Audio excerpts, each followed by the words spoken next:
It is a place of history, legend, and myth in college football. Today, the 74th game in the Alabama-Tennessee College Football Series. Hello again, everybody, and you can't know how much fun it is for me to come back for one more of these. This has been a series of legendary people and moments. You know, if you want to be a legend in sports, all you got to do is win the big games once in a while and leave a lot of quotes. Quotes like these from General Robert Neyland, who said, "Touchdown follows blocking just like night follows day." Wallace Wade of Alabama, "Nobody ever wins a football game, somebody loses it." Or Paul Bryant on a Thursday night before an Alabama-Tennessee game, he said simply to his Warriors, "Be brave." Longevity is another factor in the legend march. This will be the 22nd Alabama-Tennessee game for Tennessee coach Johnny Majors. 1956, a senior tailback, All-American, and runner-up in the Heisman, a 24-0 win. 1982 as coach, a 35-28 win, and Johnny really remembers that one. Tennessee lost quite a few before I came back, I think 6 in a row, and we've lost more than I'd like to think about when I came back. 5 in a row, and Alabama came into Knoxville number 2 in America. It was Coach Bryant's last year, which we didn't know about at the time. I'd always had a lot of respect for Coach Bryant. Got to know him pretty well. And it was a major upset, one of the most exciting games I've ever been around. Of course, we beat them 35-28. And Coach Bryant was a great winner, a great coach. But, I jumped off shoulders and I shook hands with him after the game in Knoxville. And he says, "Johnny, you had a good game plan." Of course, he knew how to take a loss, too, because he's had his share of wins through the years. That was the last time he coached the Tennessee-Alabama rivalry. It was very meaningful. One of the most exciting days of my lifetime, I'll say that. Stallings, the coach of the Crimson Tide. Second year, 12-6, and Alabama has won 5 in a row over Tennessee. Our double Hall of Famer Bob Greasy is getting his first taste today of shootout in the Southeastern Conference. He's into the fried chicken, but we can't get him on the sawmill gravy and biscuits yet. No. We're working on it. Bob, both these teams come in now with outstanding defensive units, but the offense comes from a totally different design. No question that the defenses have the same recipe, that speed and quickness, but offensively it's totally different. For Tennessee, they lead the conference in total offense, in passing offense, I should say. And their quarterback, Andy Kelly, is the #1 rated passer in the SEC in total offense. He got banged up last week, some bumps and bruises in the loss at Florida. He'll be all right today. Alabama, on the other hand, does it the old-fashioned way. They run the football. They lead the conference in rushing offense. In fact, they have over 300 yards per game on their average. And their outstanding tailback, Saran Stacy, leads the conference in rushing. Big games are usually decided by turnovers and mistakes. And if that's the case here today, Alabama gets the edge because they lead the conference in takeaways. And Alabama has an edge in the series over the years, but as an old friend of mine once said, analyzing is paralyzing. Let's play this blame thing. Alabama has got to be able to run the football to take pressure off of their quarterback. And for Tennessee defensively, 9 senior starters, a very experienced crew. 3 people are back. David Palmer is in the middle for Alabama. He is the true freshman, and he can fly. Kicking off is Joey Chapman for the Volunteers, and Tennessee's wearing the white road uniforms today. From the 35, Chapman knocks it all the way to Bessemer. No return. Alabama ball, first down at the 20. The starting unit for Alabama features at quarterback Danny Woodson. He is a senior at 6'3", 220 out of Mobile, but this is only his 7th career start. He hasn't played all that much. Had 3 easy games, though, and it may have helped him settle down. Also in the backfield with him will be Saran Stacy, Kevin Turner, and David Palmer gets a start today. It is Stacy who is the bell cow of that offensive unit. The wideouts are all quick. Here's your first play of the ball game from the 20 for Alabama. Palmer's in motion. Palmer's got the ball. Coming around the corner. He shakes one. And he puts his head down and bulls his way to the 28-yard line. An 8-yard pickup on the play for Alabama along the front. And if there's a weakness on Alabama, this is where it shows up right here. They're young and they're not all that big. But John Stevenson is a very obvious member of this group. He is a true freshman from Memphis, Tennessee. So starting a true freshman at offensive tackle at Alabama tells you something about the offensive front. Palmer is out now at the flanker spot, having given him 8 yards, and Prince Wimbley is in there. Mix up in the backfield. Woodson went the wrong way. The football is fumbled, and it is recovered by Tennessee's Sean Walker. I don't know whether Woodson went the wrong way. One of them did. They ran into each other, and Stacy and Woodson, in their collision, lose control of the ball. Walker covers it. Tennessee's cooking. Gene Stallings of Alabama said, we have got to get off to a good start. Not a good start. The fumble comes out. It's hard to tell whose fault that was, Keith, but Tennessee gets the ball in great field position. At the 22-yard line of Alabama, and Andy Kelly is in there. Beat up and banged up, but he's in there. He's never won an Alabama game. This is Aaron Hayden getting the start. The ball squirts loose from Hayden, but it goes out of bounds, and Tennessee will keep control of it inside the 20. Andy Kelly is a fifth-year senior from Dayton, Tennessee. He's 66% of the Tennessee offense, and that ought to tell you something about the problems that Johnny Majors and his folks have with the Tennessee offense. The big play guy for Tennessee is number 15, Carl Pickens. And I mean, he is everything said about him, and then some. Tremendous wideout. From the 18-yard line, Kelly rolls it, keeps it, throws it for the corner. Incomplete, out of bounds. Pressure on Andy, and he goes down. The pass intended for J.J. McCleskey. Along the front for Tennessee, Tom Myslinski is the bell cow, the veteran guard at 285 pounds. But again, you know, that's not quite the mix along that offensive front that they had hoped to have this year. They haven't been knocking people off the ball and haven't been able to run it very well. Now they check off, and this is a tough place to check off when you're close to the end of Legion Field against Alabama. Hand the ball to it's Aaron Hayden, 24. Mario Brunson, 44, is the fullback. And Hayden getting a start ahead of James Stewart. Doesn't get a whole lot out of that as the Alabama defense swarms. And both these defenses will just eat you alive if you don't get things going in sync. Field goal try by John Becksport. He is a freshman from Chattanooga, Tennessee. He's 6 out of 7. He's so young, he doesn't even know it's hard. And he's just been knocking it through. The hold is Jason Julian. Snap is good. The hold, the catch is partially blocked. Somebody got a piece of it. And Tennessee, after a great break early in the ball game, is turned away empty.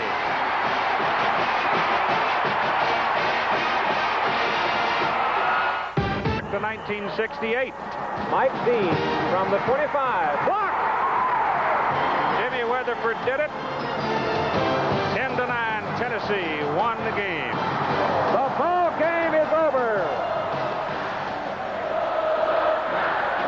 Who was that announcer anyway? Some young fella. 30 in less than an hour after that game ended, Andy Sedaris, who was then directing college football, and I were passing through 10,000 feet on the way back to Mexico City and worked that night in the Olympics. Back when we were young and strong. You can do that kind of stuff. Yep. 20-yard line. Surratt Stacy can't get back to the 20 as Tennessee jumps him at the 19-yard line. Let's go back and take a look at that blocked field goal. Watch to the left of the screen. Get a little bit of penetration right there. Just tips the ball. That's 55 London, an outside linebacker. Looked like he got just enough of it. So we're back to normal. Fumble for Alabama, a missed field goal for Tennessee. We're back to square one. That is 2nd down and 11 for the Tide. Here comes the quarterback. He just took the snap, took off like a tailback behind single wing blocking, fumbles the football again. but this one goes out of bounds. So the play is good up across the 25-yard line for Danny Woodson, but he's got to get a handle on it. The defense for Tennessee, Chuck Smith is a busy guy. Chuck is from Athens, Georgia. Yep, right behind the hill from the University of Georgia. But he's at Tennessee. The secondary, Dale Carter is the All-American back there for Tennessee. Free safety, and he will come up and put a hat on you. He's also a great kick returner. It is third down. As Woodson goes back trying to set up a screen and throws the ball away. If he had a screen set up, he lost his running back in the melee because Tennessee had about 5 people coming at him. Well, they had an 8-man front. They're blitzing Woodson, not giving him time to set up. He didn't have much time. Just threw the ball away to avoid the sack. And here's Tank Williamson in the punt for Alabama. Dale Carter is the deep man. Tennessee ought to get pretty good field position if they handle it. That's a good tight spin. It's a booming kick. Fumble by Carter. Ball is loose and Alabama has got the football. It is covered by Steve Dusky. Steve Dusky is on the football. He's the tight end for Alabama, number 83. There's a look at what I mentioned in the opening. Alabama in the turnover margin is +9. They've taken the ball away 9 more times than they've given it up. Tennessee is last in the conference in turning the ball over. Carter was an All-American last year at returning punts. That ball went right through him. He is looking back into the sun. Notice the shadows. He did look back right into the sun. That is the 4th fumble in this ball game. Would you say the guys are a little tight? A little nervous.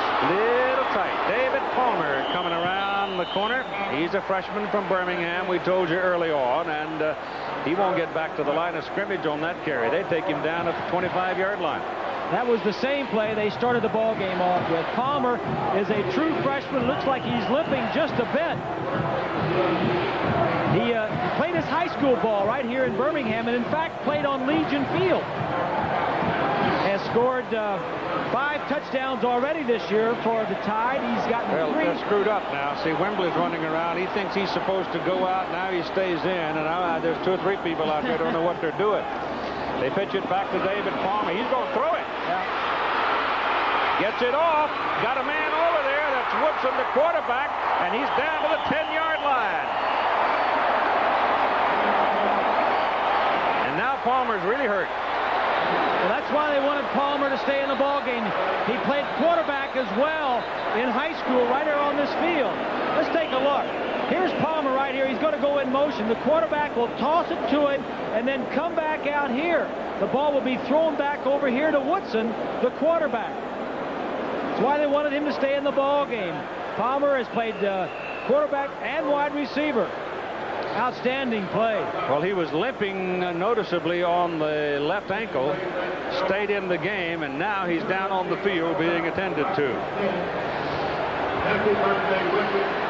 Well, they're working on David Palmer, but he's apparently hurt that ankle quite badly because they had to help him off the field. That's a big loss for Alabama. The Tide owns the ball. First down and goal to go. Just inside the 10-yard line. Stacy and Kevin Turner line up behind the quarterback Woodson. Wembley and Lee are the wideouts for Alabama. They'd like to run the ball here. They'll try it with Stacy. And Stacy will get it to the 8-yard line for 2, and it'll be second down and goal from the 8. And here's Jackaroo. Well, Keith, you're absolutely right. The injury was to David Palmer's left ankle. They say it was a sprain, and the trainer says they're going to retape it. They've applied some ice material, so they say he's cleared to go back and play. Thank you, Jack. That'll be a big loss as you see what Alabama has done inside the 20-yard line. Curtis Brown, number 85, checks in at a wideout position for the Tide. Tennessee showing a 4-man front right now. Woodson keeps the ball, turns it inside, got a little daylight. Inside the 5 and down at the 4. Ernest Fields, number 23, made the tackle for Tennessee. Tell you a little bit about David Woodson. He is leading the SEC in passing, that complicated percentage thing that they do. But really, he is not that good a passer. He's completing 71%, only thrown 78 passes. His strength, if he has a strength, is his running ability. As you mentioned, he's a fourth-year senior, hasn't played a whole lot, only his 7th start. Now Tennessee puts 8 folks up on the front. And it's 3rd down. Woodson looks to throw it, throws it now. The pass is incomplete, and you picked the wrong man. If he goes to his tight end, Buskey, he's wide open.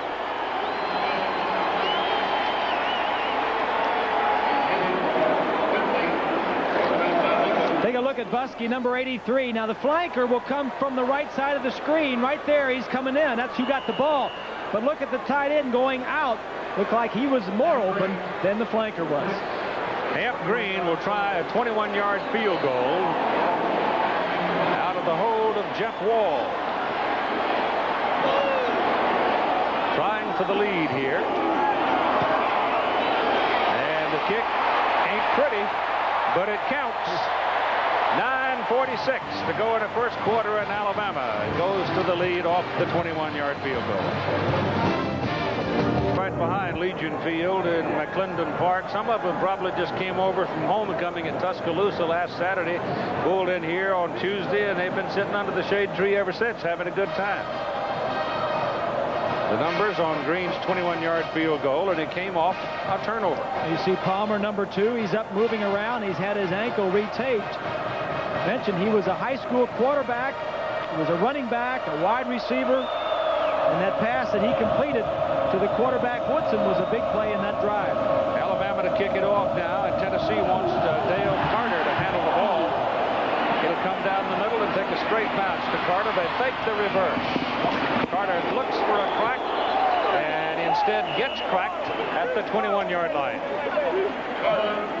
The Alabama defensive unit, which we have not given to you, and they do fly around. I mean, they're almost maniacal at times. And the guy that leads the charge from the down position at nose guard is Robert Stewart, and he's a good one. The secondary, Langham, Harrison, Teague, and McMillan. The corners can run. Harrison has a history of getting his hand on the football a lot.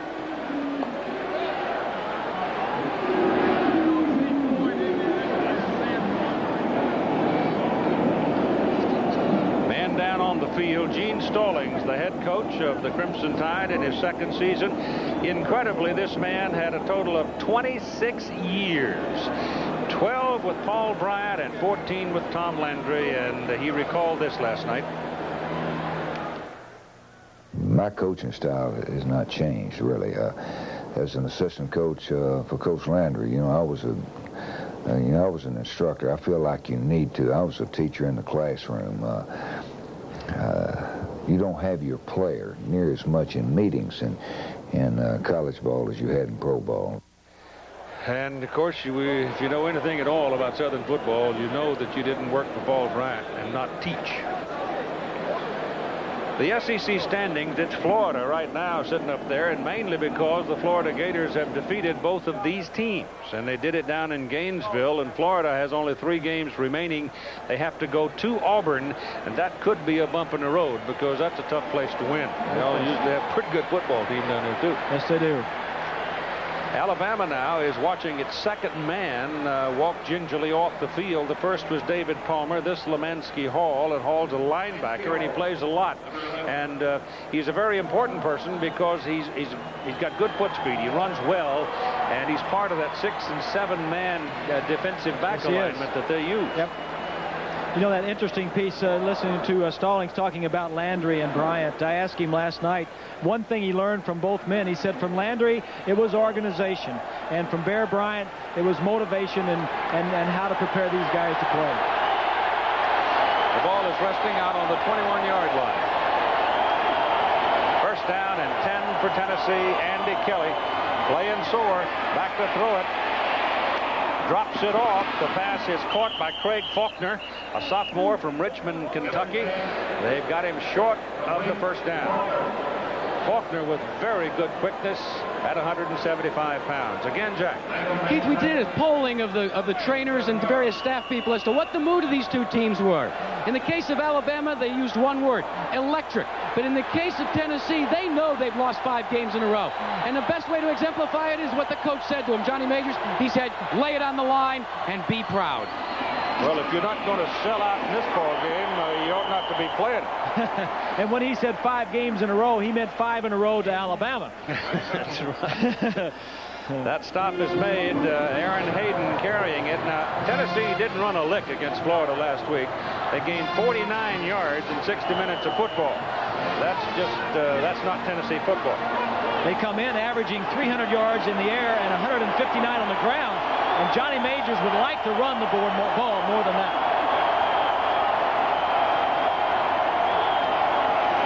Kelly, a little quick hit. That's good for the first down. I mean, he popped that thing right on the numbers. The ball was caught by Carl Pickens. The surest hands probably on the team. The tackle by Antonio Langham for Bama. And it's first down, Volunteers.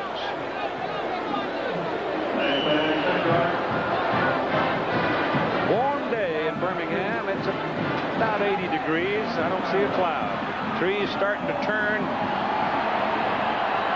Nice setting. Handoff goes inside to Rock Poe. He's a freshman out of Mobile, a red shirt, and he's got good size of 220 pounds, and he moved that football. He got it up to about the 39-yard line. They've made Legion Field all fancy now. I mean, they've redone and added seats, and I mean, it's really been gussied up. You can't even throw your chicken bones on the floor anymore. You have to behave yourself. Goodness sakes. I mean, it's really fancy. Well, they certainly welcomed you back here in Grandstown. You must not have thrown many chicken bones on the floor. My pleasure.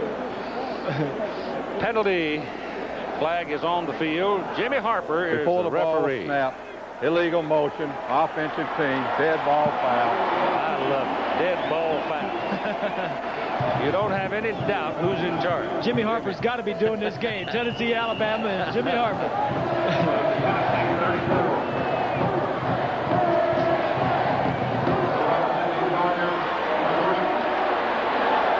It's second down. Kelly gives it away to Hayden. Aaron Hayden gets it up just over the 40. And Johnny Majors, in talking about Andy Kelly, coming out of the Florida game last week, had this comment on his condition. I don't know whether Kelly will go full speed or not, but he has made considerable progress every day this week. He didn't get any work on Monday.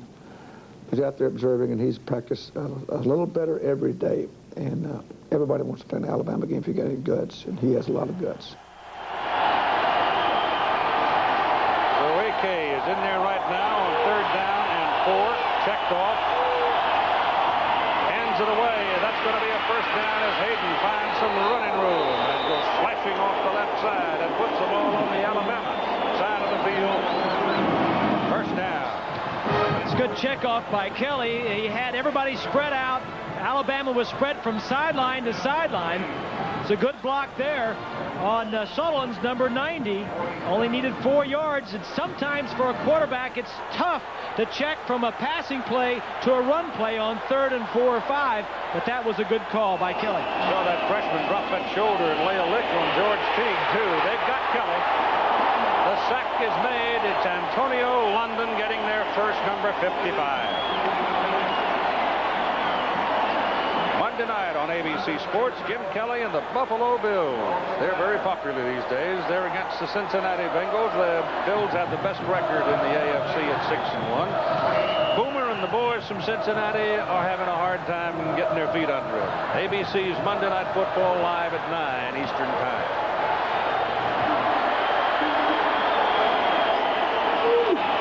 Call it second down at about 15. They look for some daylight up the middle with Hayden, the freshman out of Detroit. James Stewart is the other tailback for Tennessee. He's a freshman from Morristown, Tennessee. So they're young. An offense for Tennessee lost 8 players from the offensive team last year to the NFL, to the draft. 8 players were drafted. And, of course, they had their 2 top tackles, outstanding players, and a wide receiver all go in the first round. Look at this. No back. Everybody's outside. Pitch to the top. Double at the bottom. Protection pretty good. He has to go inside, though, to Carl Pickens down the sideline. Carl Pickens has got a first down. Tennessee inside the Alabama 15-yard line. Stacey Harrison saved the 6. Well, you got no backs in the backfield, but here is Pickens. How can you leave him alone? He's just going to come down, break to the outside. They've got him spread from sideline to sideline, get a little bit pressure on him, but as they go downfield and they back up, everybody forgets about Pickens. Oh, you can't do that. No, you got to have 2 guys on him most of the time. This is Hayden carrying the ball. He picks up a couple down to about the 12, and there he is wrestled down. Carl Pickens is a junior out of Murphy, North Carolina. He could do a lot of things for your football team.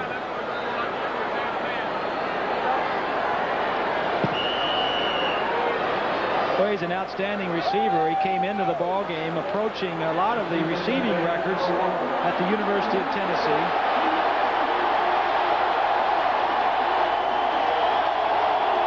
Second down and 7. Run it up the middle. The headgear comes off of Aaron Hayden as he hits the ground. He's tripped up by Teague, but he met so little resistance, he literally fell down. This is just good, tough running up inside, and if Tennessee has a weakness, it might be in the fact that their 2 running backs are freshmen. Now, if they were offensive linemen, or you would be concerned, but if you're going to have any inexperience in any position, it would be a tailback, because all you have to do is give them the ball and let them react. Stewart is in there replacing Hayden, and he comes off the bench cold, and they give him the ball, and John Sullins leads the defensive charge for Alabama, and they stop what was the 12th play in this possession for Tennessee. This Crimson Tide defense doesn't give up a lot of points. As you see right here, only allowed 1 TD the last 10 quarters on this field. So you got a situation here of 4th down and a yard, and this is time to play some jawbone football. They're going for it. Kelly throws it. Incomplete. Intended for Pickens, and the Tide has held. Bad choice. Double coverage on Pickens. Take a look at Pickens now. That's 43 is Langham. He's going to get help from the safety coming from the right side. If the ball's thrown right now, you got a chance, but it's thrown a little bit late, and the safety gets over there. The ball is thrown low, and the reason it was low is that he saw the other guy coming. Take a look right here. He's going to run break to the inside. Now the 2 guys that are going to cover him are right here. He saw him coming, and he had to throw it because the defensive man was in his face. And so with that failure to convert and get the touchdown, Tennessee leaves. This is an official timeout as Jimmy Harper's talking to the other officials, but the ball is just outside the 5, and I think he's questioning the location of the spot. But at least failing to score, they leave Alabama backed up down close to their own 5-yard line. Interesting call, though, by Johnny Majors, not going for the... Well, I wonder if it was because he's on the hash mark real close to the goalpost. That angle is very difficult this year. Could be. This is Kevin Turner, the fullback, carrying the ball, and he works his way up around the 10, maybe the 11-yard line. The Honda Scholar Athlete of the Week, brought to you by American Honda, proud to support amateur athletics. Toby Shields, junior center, University of Alabama, this week's winner. Honda presenting a check for $3,000 to the General Scholarship Fund of the university. His major is marketing, his grade point 3.05. David Palmer is back in, sore ankle and all. They go inside to the big guy, Turner again. He's 220 pounds. And Tennessee is keeping Alabama pinned in there pretty well. They're right around the 10-yard line. As you look at the freshman, David Palmer, who was out, got his ankle taped. Looks like he's running pretty well. I'm watching him go off now, and he's a little tender. Yeah, for a little guy like that, his whole game is speed and quickness, and being able to move on those feet. That'll hurt him more than most people. Here's where Alabama now could be hurt with a lack of real passing threat here. It's 3rd down and 5. It's a tough place to be throwing the ball around. They're going to do it. Let it go big, and it is incomplete. Intended for Lee, and there's a penalty flag thrown on this side of the field, and that may have holding all over it. Offside. Well, it was 3rd and 5, so let's see about the spot.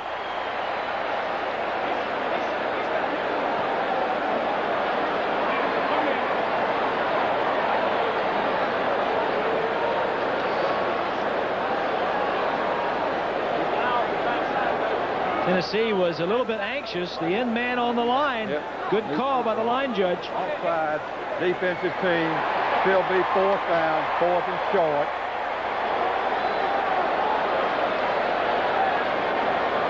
Well, it's 4th and short, and I do mean short. It was 3rd and 5. See, that's the location of the spot. But Now they measure that before you move it. Yeah, they measure that before they move it, and if it was 5 and a foot short before they moved it, it's still 5 and a foot short afterwards. oh, now wait a minute. Isn't it 3rd down? Didn't the penalty? Yeah, they get 3rd down over. 3rd down over. No, 4th down. No, it was 3rd down. I'm sorry, 3rd down over again. 3rd down. You Sure. should have said 4th. But Right. It's 3rd. Yeah. Yeah, I'm sitting up here like a parrot. Lee is out. Wembley goes out. 3rd down and very short. They put in a couple of tight ends, and that one of them is Martin Houston at the fullback position. And I don't know. That man comes in from the side and marked that ball, and that is not a first down where he's standing. I think Tennessee stuffed him. Stacy carried it, and they didn't make it. My goodness. The defensive front for Tennessee just wins that battle, and as we mentioned, the weakness for Alabama offensively is the offensive line. Strength for Tennessee is that front 7, and they certainly won that battle. Alabama's offensive front is small and young. Williams' punt is out of there. It's a low liner going back to Dale Carter. This time he handles it.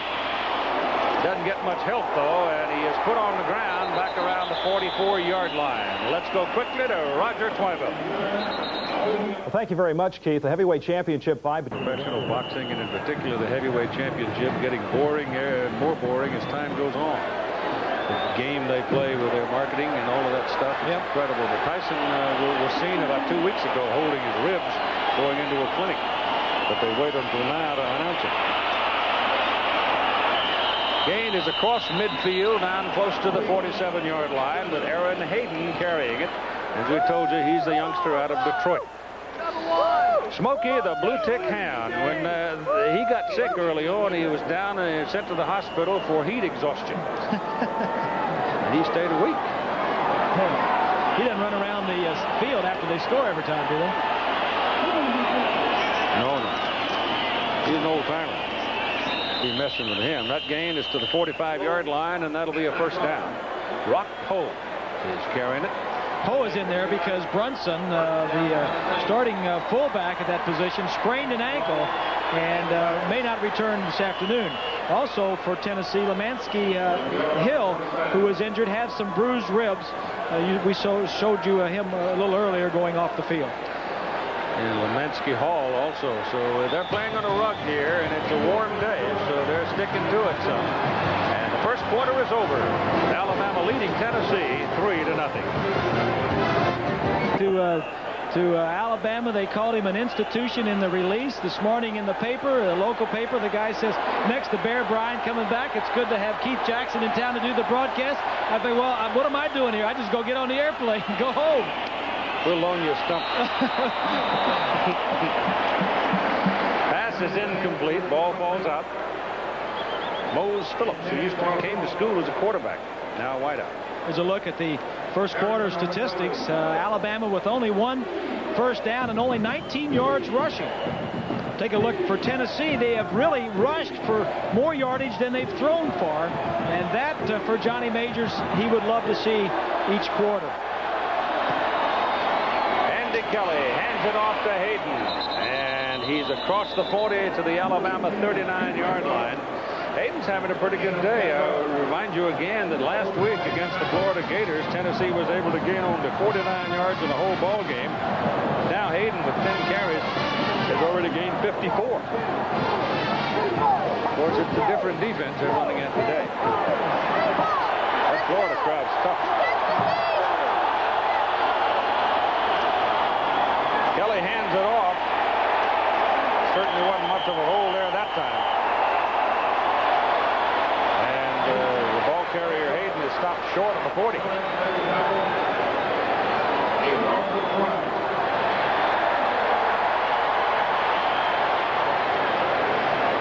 That's what Tennessee has done running the ball this year. That is not typical Tennessee ground game. It's not good. When you 4 yards per carry is good. Anything less than that is you're not going to make a first down by running the football that many times. Andy Kelly dropped. Not very good throwing it. They lost an outstanding quarterback last year. Gary Hollingsworth was their quarterback. Lost a bunch of offensive players, mainly in the offensive line and at quarterback. Comes up now, set him up with a single back, put Palmer in motion, swing him back there. They fake it this time. Woodson keeps it, ducks away from the Tennessee pursuer, and will get himself about 6 yards. Chris Mims was coming in, number 93. He's a big guy, 6'6", 260, a defensive end. He is out of Los Angeles, a junior college man. Mims is playing against a true freshman, number 93. Comes in and sees what's going on. Woodson makes a pretty good move on him. And a 2nd down and 4 for Alabama.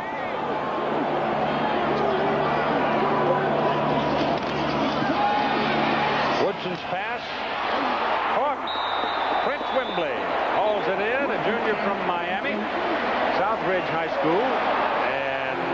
He's got a first down. What Tennessee wants to do is force Woodson and Alabama to throw.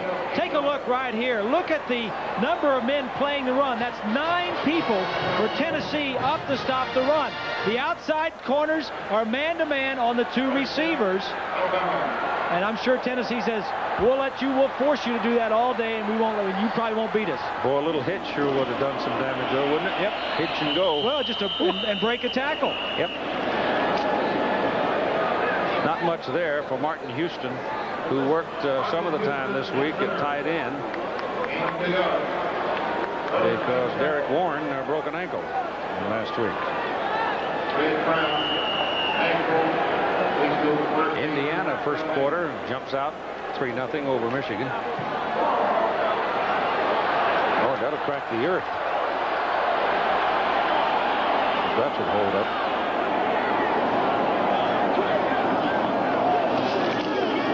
Woodson still got it. Passes away. He has a man.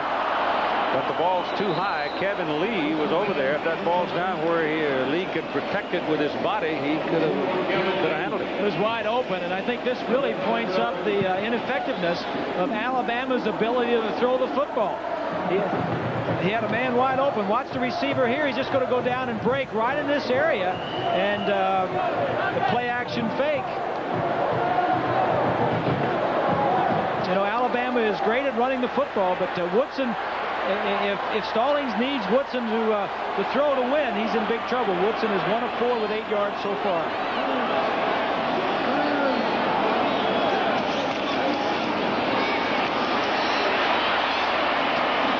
Ball is dumped off to Houston. Houston breaks the tackle, gets it up across the 40 to the 41-yard line. But that's short of your first down. So Woodson, when you get in his face, you get him moving around, he's not going to be effective. Houston is 235 yards. He said, I don't want to go down. The first two guys didn't move him. In the punt, Tank Williamson. It'll be his third. And Carter goes back for Tennessee. And Williamson's not getting that ball up in the air much, and he's giving Carter some opportunities. And Carter is certainly not a gimme. He wasn't named All-American kick returner last year for nothing. 37-yard punt. Not much of a return, however, only a yard, and you've got a timeout.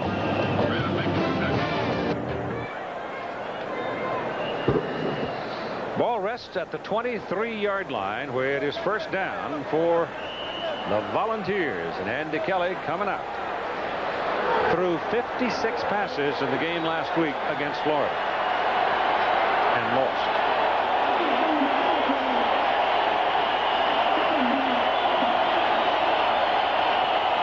Oh, almost fumbled that thing. Got it away quickly to Poe. And the big man is in there for about 3. Let's pause 5 seconds right here so our ABC stations can tell you who they are. WHBQ TV, Memphis.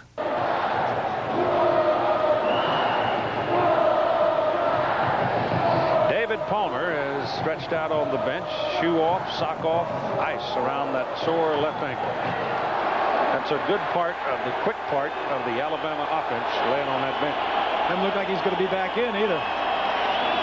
Kelly, a little flip back to James Stewart, coming from a slot back position. Didn't fool anybody. Michael Rogers, a freshman from Laverne, Alabama, takes him down. Alabama just sound defensively and offensively for Tennessee. This is what they have done so far in the SEC. It doesn't show you there that they are last in the league. They have thrown the most interceptions. They're last in interceptions, meaning that's one thing they want to lead. And that, fortunately, Kelly has thrown a lot of interceptions. Third down and 5, going for his first down, and he's close. Vaughn Reeves, the tight end, pulled it in. But I don't know if he's got it or not. Looks like he's going to be just short. He's short, Keith.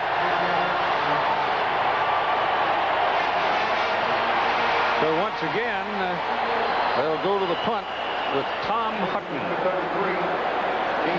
He's a left-footed freshman, and he can pop that thing. Had one block, though. Somebody missed a block up front, and they blocked Tom's kick last week. He gets some foot on it. And he runs Chris Anderson back inside the 25, and Anderson, who's another youngster that can really run, he gets it around the corner past the 30 and out of bounds. 45-yard punt, 9-yard return. Coming up next, our afternoon schedule, and there's some really good games in this group. Out on the West Coast, big one in the Pac-10, big one in the Big Ten, Colorado, Oklahoma, and Texas A&M and Baylor. Bears are liable to be a little feisty after losing last week to Rice. That's coming up next here on ABC Sports. The Battle of the Brazos. Sharon Stacy is back in the lineup, gets the ball, senior from Geneva, Alabama. Well, I tell you, there just isn't any room against these two defenses. Tennessee has gone to an 8-man front on first downs to try and stop the running game and force Alabama to throw. Larry Lacewell, the defensive coordinator for the Volunteers, was telling me the other day that he wants to force them to throw and get them out of that running mode. Second down and 10. Trying a different formation here. Woodson back to throw it. But he had time. Now he breaks out of there and runs it up to about the 40 and leaves him a yard or so short of his first down. He got away from Casey Rogers. When Rogers had him in his sights, he juked him and left him. So it'll be third down and 1.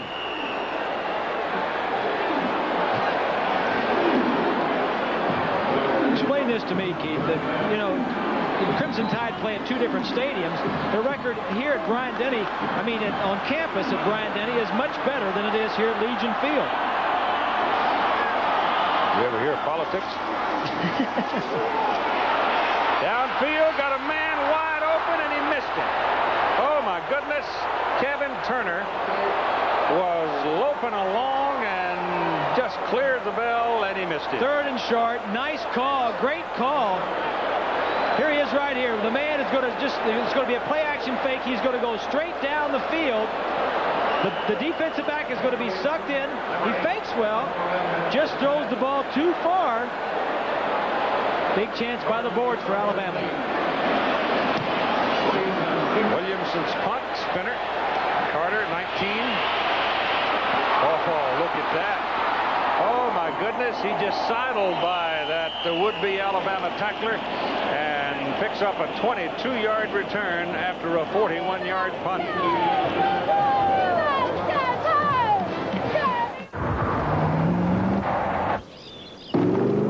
It takes you almost an hour to get to work, which leaves you with 2 choices.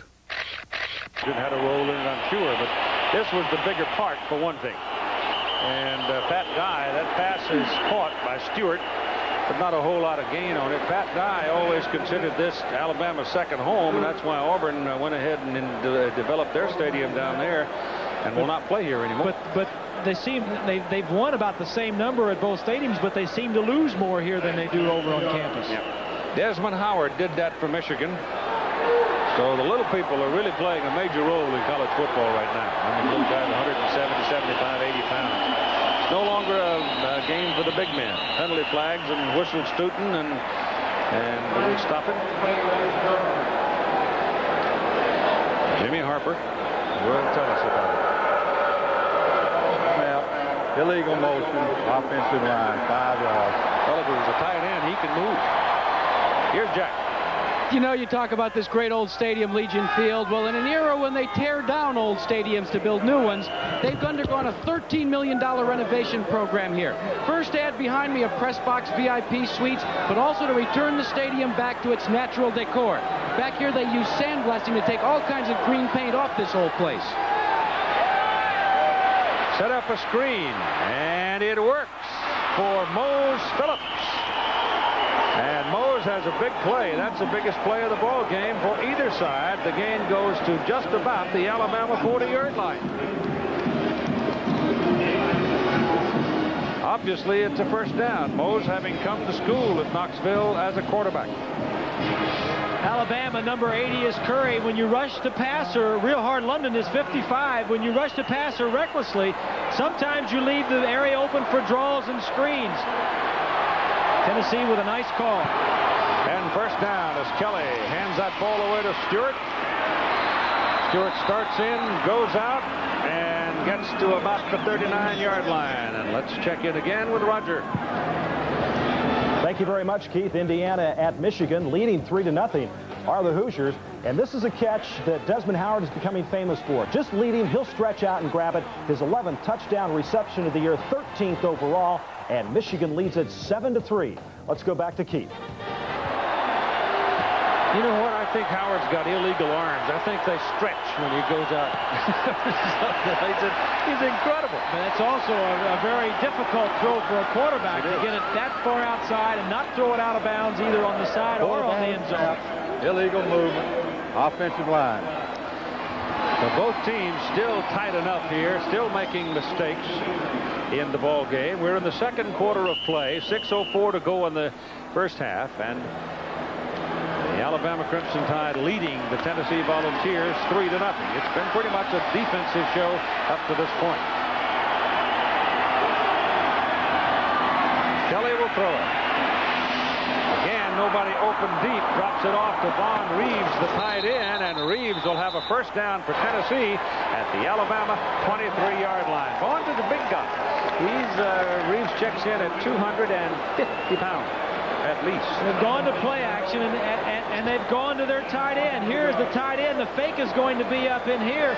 As he comes across the line of scrimmage, Kelly's going to do a nice job of looking down, deep down to the left, and then comes off to the outlet receiver, which is the tight end. Kelly now 7 out of 10 for 96 yards in the first half. 3-0 Alabama. This is Stewart again, and down he goes at the 25. That's a loss of a couple of yards as Derek Oden, inside linebacker, made the stop on him. Oden missed some time earlier this year with a sprained ankle. Was number 2 on the team, the Alabama defense last year in total number of tackles. Good inside linebacker. Second down and 12.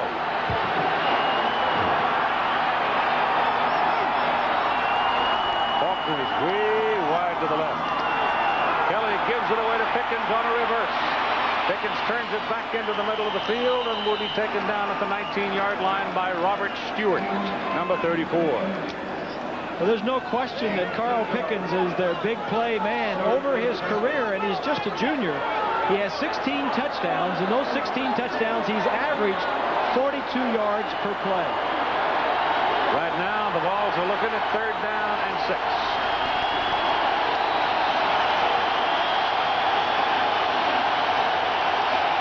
Nobody behind Kelly. That gives him 5 wideouts.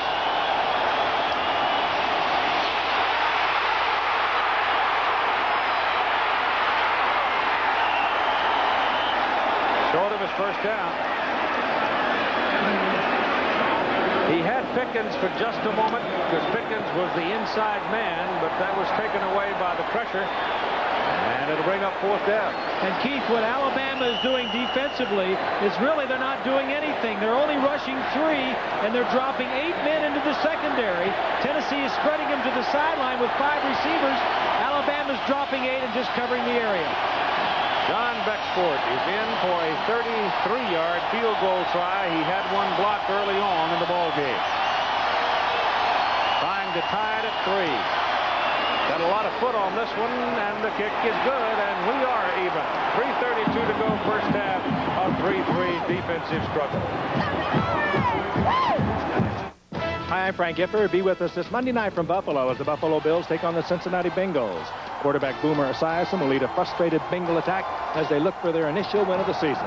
Meanwhile, the Bills, sporting the best record in the AFC behind quarterback Jim Kelly, are thinking one thing, a return to the Super Bowl. See you Monday night from Buffalo, Monday Night Football. Monday, voodoo cult kidnappers Zombies, MacGyver. cast a black magic spell. Now you are one of the undead. On MacGyver Monday.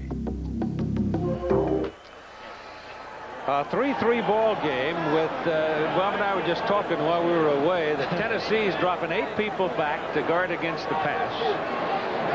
Alabama is, and Tennessee, on the other hand, is sending 8 people against the run. So it's 180-degree philosophy right here. I guess it's 8 is enough. But that's the defense for the strength of the opposing offense. Chris Anderson is the deep man for the kickoff from Joey Chapman. But he won't get this one as it is taken by Derek Lassick, who is from Haverstraw, New York. And he's a tailback, the number 2 tailback, and quite quick. And he gives him pretty good field position as he comes up to the 26. This is what we'll have for you at halftime. This Dan Bitson story is a youngster out of Tulsa who has come back from an incredible succession of story of injuries in an automobile accident. Julia Moran will have that story, and Roger and Bo will have the football side of the news for you at halftime. The Bitson story was not able to get on last week because of the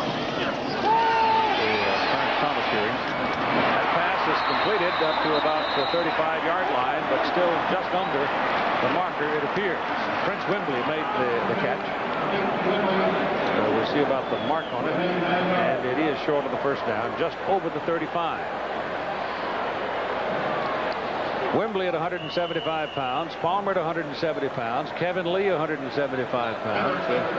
They're not big people. Their wideouts are not big people, is right. Go for the first down with Kevin Turner carrying. May have it. Looks like he does. And we go inside 3 minutes to go in the first half.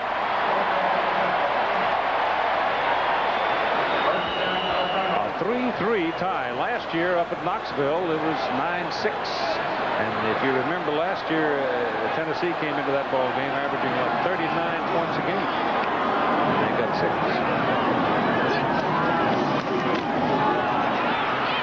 Woodson steps away. He's got a lot of green in front of him. Doesn't get a whole lot out of it, however, because there's a sure tackle by Ernest Fields on him at the 44-yard line. Fields leads the Volunteers in tackles this year. He's a second team all-out Southeastern Conference defender last year. And Tennessee is a lot like Alabama, a lot of speed and quickness. These two teams got a lot of quickness. Classic is in now. He may be just a little quicker than Stacy. Surround, of course, coming off knee surgery. Behind him, ball knocked loose, and it is covered by Alabama.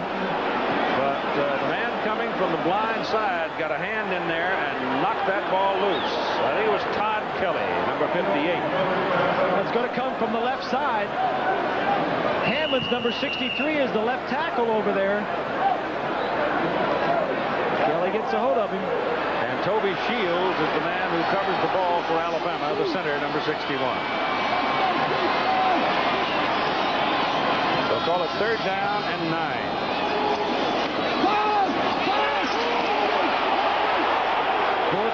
Intercepted. Very poor choice of target. And Ernest Fields, the linebacker who had dropped on the boundary side, makes the interception. Just a poor decision on the part of Woodson. He is outside the pocket. This is good. It's a drop back pass. He gets some penetration. He slides, and that's good footwork. This is a poor decision. You can almost see it right there. You got a linebacker short. You got 2 defensive men there. There are 3 men around the receiver. That's been a problem for Woodson and Alabama's offense the entire year. Poor decisions by the quarterback. First down for Tennessee at the Alabama 35. 55 seconds to go in the first half, and all 3 timeouts remaining. And there's a yard.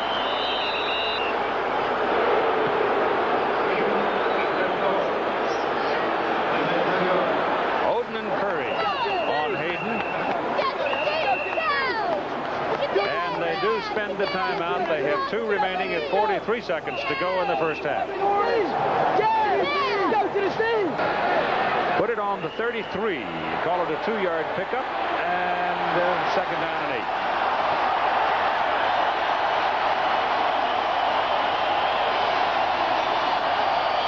8. Kelly to throw it. Dumps it. Under great pressure, they spread Kelly out all over the landscape. 2 guys hit him. And Antonio London, number 55, is the man that did most of the damage.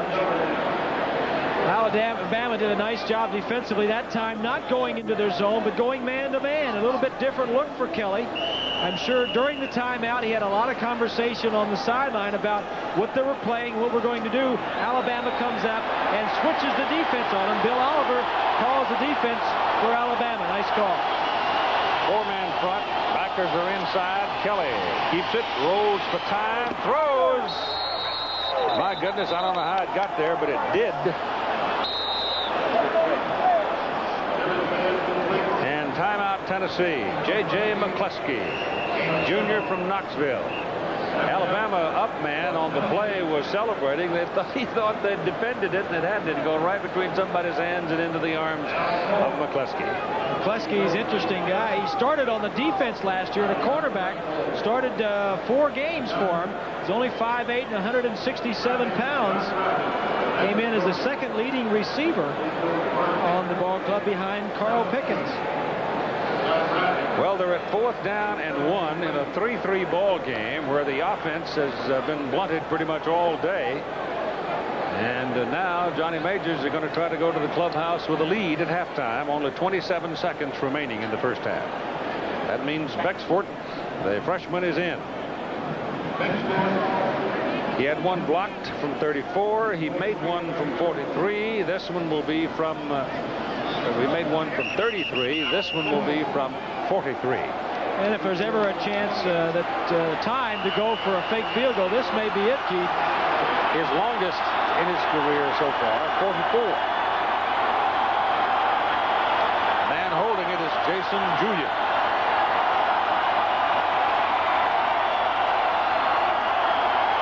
They're going to kick it. Plenty of leg. Like I said, he's not old enough to know how hard it is yet. That's true. That's for sure. 20 seconds to go in the half, and the Volunteers take the lead, 6-3.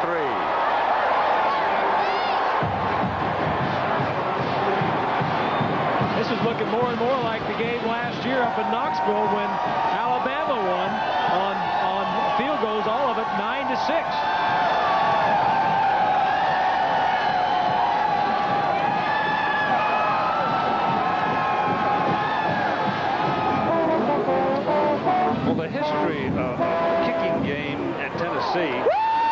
Goes back a long time, but the one name that sticks out in my mind is having played such a major role in the development of the kicking game. Of course, Nealon insisted on it, but George Cafago, a coach there for years and years and years, coached Johnny, and was a brilliant teacher of the kicking game. And Tennessee, for years and years, have had a succession of good placement kickers as well as very good punters. You don't see them make very many mistakes on their kicking game. Well, both of their kickers this year are true freshmen, both Bexford and Hutton. In fact, Hutton, the punter, leads the SEC in punting. So it's a 3-point lead for the Volunteers. Off the foot. Joey Chapman will kick it off now. The man deep for Alabama is Chris Anderson. That field goal, you saw that drive chart, 4 plays, actually 3 plays in the field goal, 9 yards was set up by the interception. They use the tee to kick off. They don't use it anymore for the field goal. He hooks that down to the left side, and it kicks out of bounds, and that'll cost him 5, and he'll have to bring it back.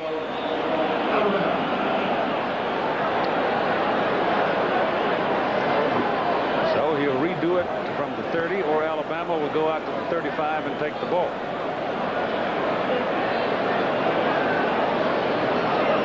Would think that they would want him to re-kick it. Might as well. Also, we need to put 2 seconds back on the clock.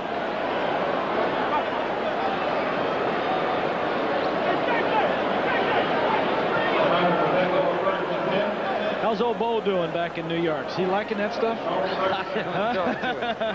I haven't talked to him. I suspect he does. Yes. He's a good guy. Roger would have to get after him, ask him some hard questions. He starts. He'd love a game like this. All this defense, all this running, and.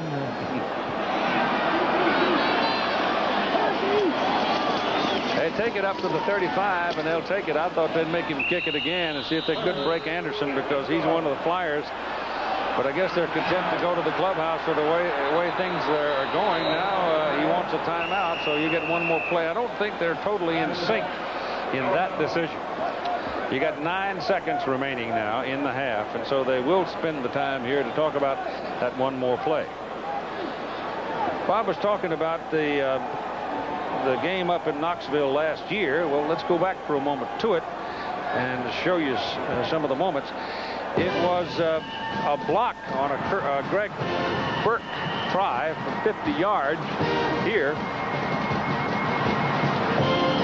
Alabama blocks the kick there, turning Tennessee away. And then 4 plays later, Phil Doyle comes in, and Phillip hits one for Alabama from 47 yards, and that was the difference, 9-6.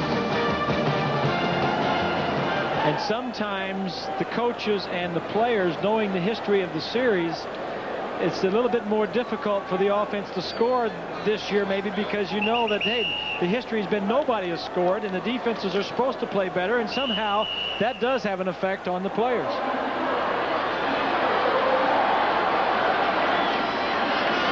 So this ought to be the last one of the first half, unless there's a penalty involved, and it's not very glamorous because it's a sack by the Alabama quarterback, and the half is over. Chuck Smith was the man that got through. So it's 6-3 Tennessee lead at halftime. Back with activities after this message and a word from our ABC station. Game by a score of 6-3. Offenses haven't done much in this game so far. High kick going to the sidelines and lets it go, and now you got your choice. 35-yard line or re-kicking. Well, if you like defense, you're going to like these numbers. Look at for Tennessee, these numbers right here.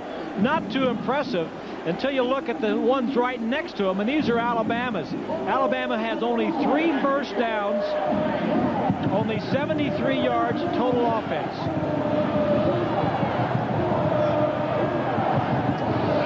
One of the reasons for Alabama's demise in the first half as an offensive threat, David Palmer now on crutches with a severely sprained ankle. Let's hope that's all it is. Poe is in the backfield with Aaron Hayden, the deep man, and Alabama's eating him up. They chose to start the possession on the 35-yard line, and Robert Stewart looked like he just assumed that's his farm and get off of it. Number 34 right over the center. He's only 6 foot tall, but he weighs 270 pounds. He bench presses over 500 pounds and runs the 40 in 4.6. One of the reasons why Tennessee's not doing too well today offensively. He wears that 34 because he used to be a running back. Well, he'd be a load as a running back, wouldn't he? Try to go outside, got a block on the corner, and it works pretty well for Hayden. The 200-pound freshman moves on up close to a first down. He's about a yard, maybe 2 short. Tennessee offensively, Kelly 8 of 12 and 103 rushing. Hayden has 52 yards, and Pickens has 2 receptions for 39, and Bexforth has the 2 field goals. Alabama defensively, Holden leads with 8 tackles. 3rd down and 2. The ball's right on the 43-yard line.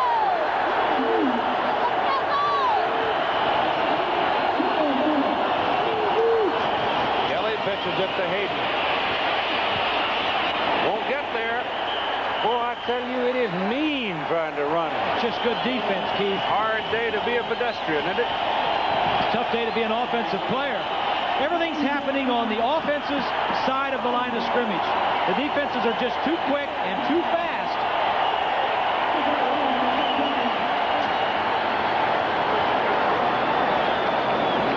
I think I say it was like trying to cross the Champs-Élysées at 5:30 in the evening. Got no chance. 4th down. Tom Hutton. 2nd punt of the day. Back to the 15-yard line on the fair catch to Chris Anderson, who is a sophomore from Huntsville, Alabama. That's a 41-yard punt and no return. Well, in the first half, Alabama offensively, numbers aren't going to be great. Woodson is 3 of 8 and 22 yards and an interception. Turner leads the rushers, and Wembley has caught 2 for 17. Green with the 1 field goal. And for Tennessee defensively, Walker, the middle linebacker, leads with 7 tackles and has also recovered a fumble. Todd comes out in the I formation, pitch it back to Saran Stacy, and a couple of yards is all he's going to get. 93, Mims. 40, Bradley.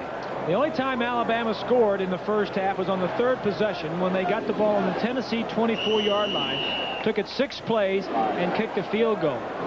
Other than that, they have not had the ball more than 5 plays in any one possession, and that is not pretty if you're an offensive person. And this is what happens to you if they're laying on you. Stacy's carried the ball 5 times. He's picked up 3 yards. Yeah. Woodson goes wide with it to Stacy. And 3, now 4 volunteers out there to put him on his back. And let's join Jackaroo. Keith, not surprisingly, neither coach was at all happy with the play of their offense, but what was surprising is what Coach Johnny Majors told me. He said, we're not going to change anything in our offense. I feel that's the best that we can do under the circumstances today. In fact, he feels it's not only going to be a defensive contest, but it may come down to the kicking game in the end. That's a first down play on the pass to Stacy out to the 32-yard line. They're unbalanced to the left side, boundary side, and looks like Woodson might be checking off. He is. Turner turns around and gives the snap count to Stacy, and Woodson goes back to throw, and the pass is good as Stacy picked up the Tennessee pursuer, and Wembley loses his footing and is beside himself. It was a good checkoff by Woodson. Doesn't have many checkoffs, but he has a checkoff with maximum protection in case they're blitzing, and throw it outside to the wide receiver. Now give one of your fast guys an opportunity to make some yards, maybe break a tackle, and get a big positive play. If he'd have just planted and cut, he'd have found some daylight. Yeah. Hand that ball off to the fullback Turner. And not much.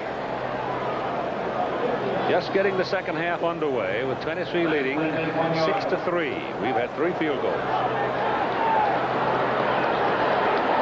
You're looking at 3rd down and 1 now, and you would think, oh, well, I'll go outside for a breath of air. Don't do it, because they haven't been gaining their first downs on 3rd down and 1 plays today.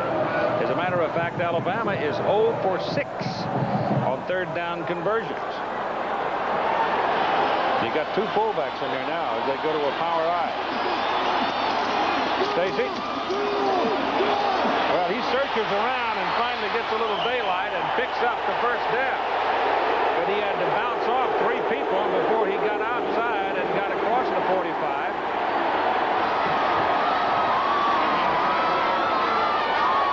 Well, this just points up the weakness for the offense for Alabama, and that's their offensive line. And the strength for Tennessee, their front 7, so aggressive. Just an outstanding effort by Stacy, picks up this first down. Personal foul call against Tennessee after the play. Oh, man, that's a big mistake. That's 15 yards. It puts the ball down on the Tennessee 39-yard line. First down, Alabama.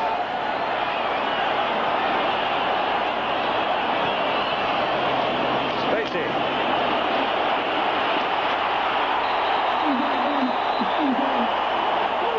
Pretty good run, 7 yards.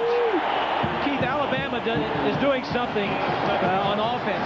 Here comes the play from the sideline with the wide receiver. That's Lee. Now watch, he doesn't give it to the quarterback. He's going to go into the huddle and call it himself. Look at it. He's calling it himself. Then the quarterback, Woodson, only gives the cadence. They've been doing it. They do that the whole game. Stacy again.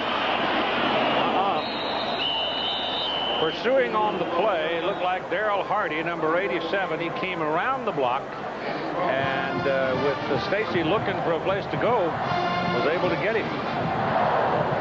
Alabama had 3 first downs in the whole first half, and in this opening possession of the second half, they already have 3. There's the messenger. He comes in, he calls the play. It's to save time. You have to translate it to the quarterback, and then he doesn't have to call it again to the team. Yeah, he's now checking. Yeah, he certainly is.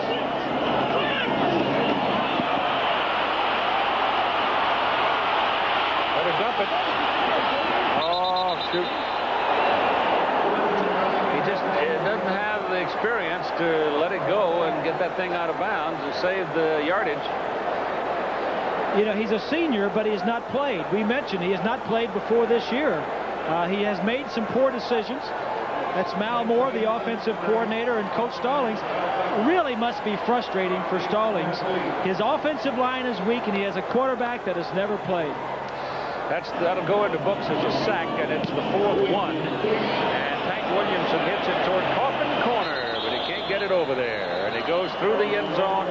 It'll come back to the 20 for Tennessee.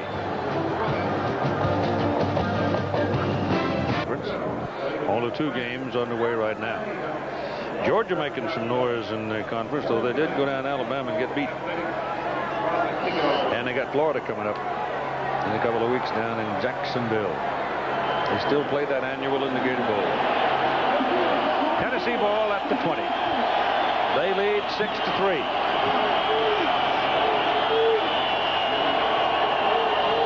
Andy Kelly's gone all the way. Pitches it back to Aaron Hayden. That's a 1-yard pickup. Tennessee. Number 1 laid a lick on him. That's Stacey Harrison.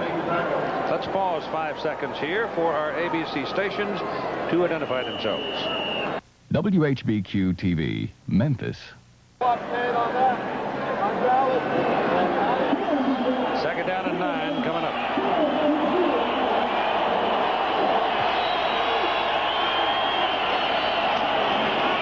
Hayden got a little room over there, but Chuck Smith, number 56, got just enough of him to take him down, and Derek Oden, excuse me, number 56.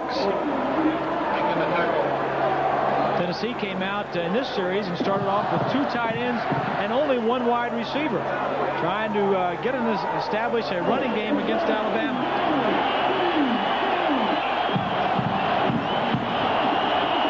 Third down and 3.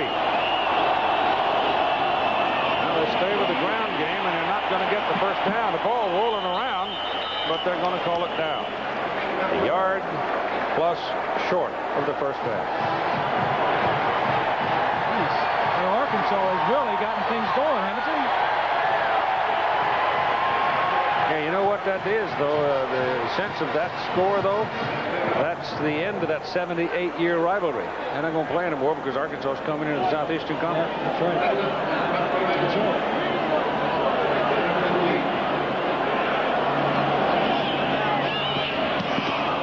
Oh, look at Hutton. When he gets all of it, and look it up into that bright, hot sun, Chris Anderson loses the ball and then gets away from it, which is probably the smart thing to do, because we saw Dale Carter lose one a little while ago trying to look into the sun. Offensive linemen of Alabama back in 1930 when they won the national championship were so heavy they tipped the field, and they started calling them red elephants. And they've been doing it off and on ever since. And that opened the door for Big Al to get into the stadium.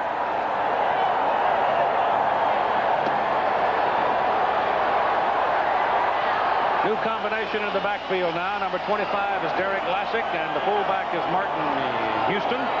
Lassick, very quick. He's out of Haverstraw, New York, junior. And Woodson just pulls him down and takes off. And picks up the better part of 8 yards before Sean Walker gets him out of bounds. I don't know if that's all that bad, Bob. You can really effectively get what amounts to old single wing blocking, just go on and run that. And you get an extra blocker and just have the quarterback take it under his arm and run. He's a good runner. He won't beat you throwing. He could beat you with his legs. Yep. Lee and Wembley come wide to the bottom of your picture now. Pitches back to the tailback. Lassick, he's pretty near dropped that thing. Breaks out of there, gets into the clear. And he's run down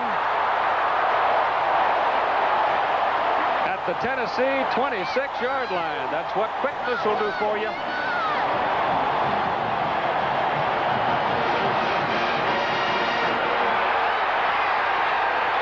Watch the right side of the offensive line as we take a look at it. He's just going to toss this ball back to the tailback, and he's going to get up inside. They're going to stretch him wide. It's going to be called back, though, because it's an illegal procedure. The gain was 41 yards, the biggest of the day by far. You know, if that was on an offensive lineman, you know, their problems have been in that offensive line the whole day and all season, really. It's so frustrating for a coach. Actually, though, Bob, it's the first Alabama penalty. It's just been a game. It's been a game fraught with mistakes. It really has. Poor decisions. Stacey is back, and Lassick is out for a breather after that long run for naught. Woodson keeping the ball, trying to hide back there and find a little weak side help. There's a penalty flag. That's a late hit out of bounds. Add 15 to that.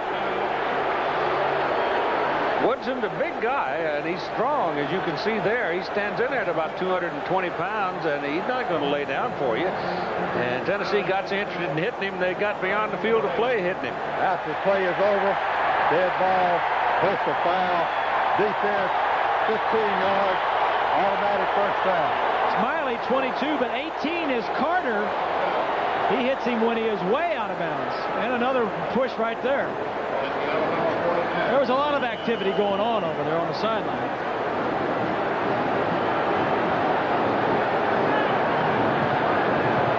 Moves the ball all the way out to the 49-yard line, and now you get Jay Barker into the ball game.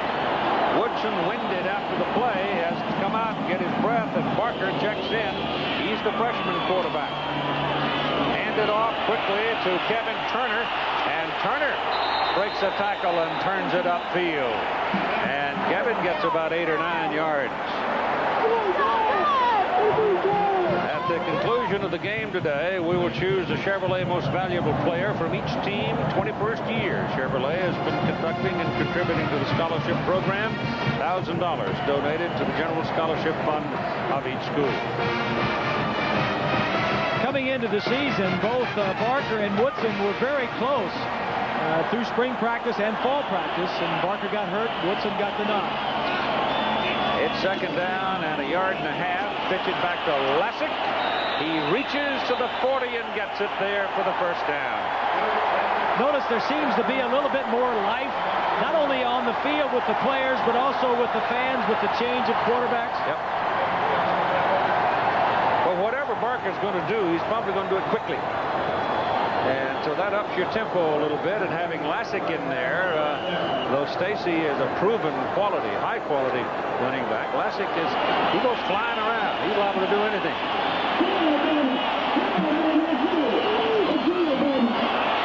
This is the big guy, Martin Houston, and there's nothing there. He's from center. He's a junior, 255 pounds.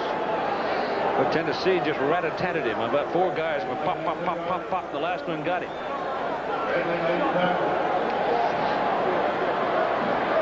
Ball is resting just short of the 37-yard line.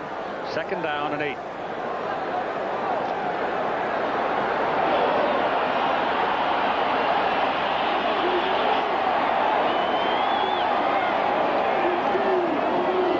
Quick pitch to Lassick again. Turns for the hole, and not much. 34-yard line. He's got to go to the 29 for the first down, so it's a 5-yard lead they have here on third down. Tennessee defensively is just too quick. They toss that ball. You got 7, 8 guys running laterally on the Tennessee defense. These guys can run. We mentioned earlier, 9 seniors start on that defense for the Volunteers, and they all are quick. You may see Barker's first pass right here.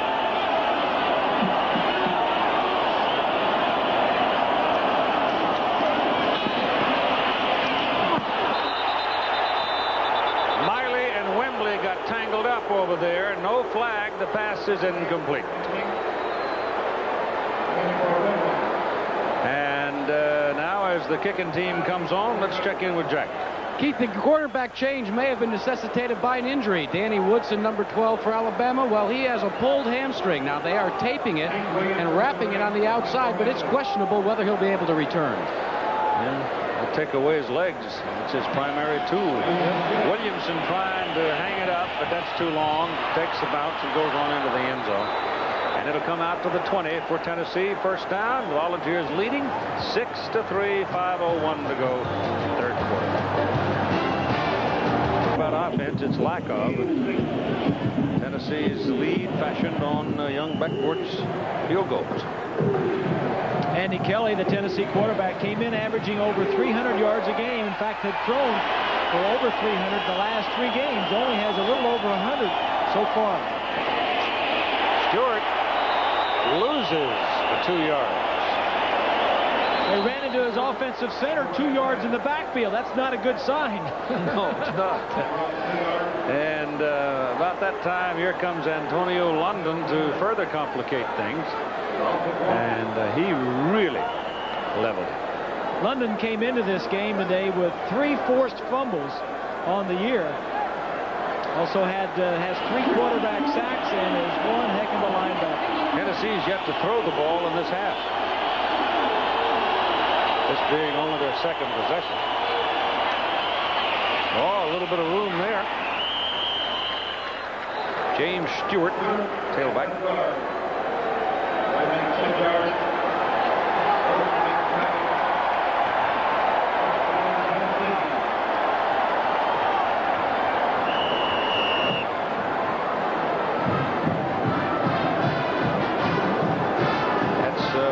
David Woodson, the Alabama quarterback. The trainer's working on him for that full hamstring. Looks like there might be more than that. Here goes Stewart again. And on first down, that's 2 yards where Steve Webb wraps him up.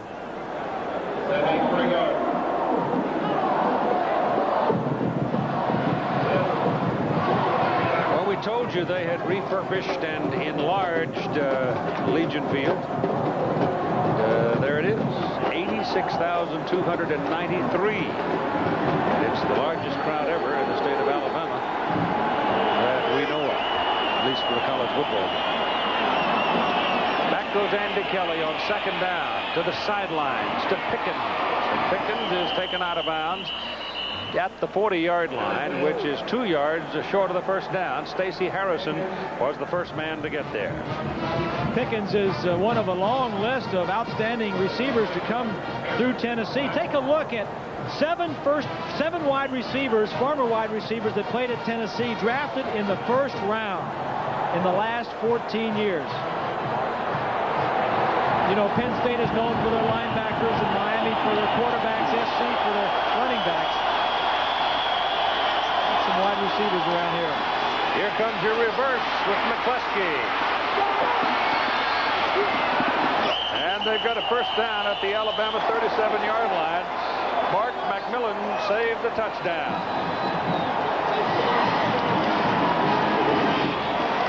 He's also from Los Angeles, playing for Alabama. One of the few offensive plays that have gone for more than 15 or 20 yards. Tennessee man shaken up. Clock stopped at 2:41 to go in the third quarter. Let's check in with Roger Twybo.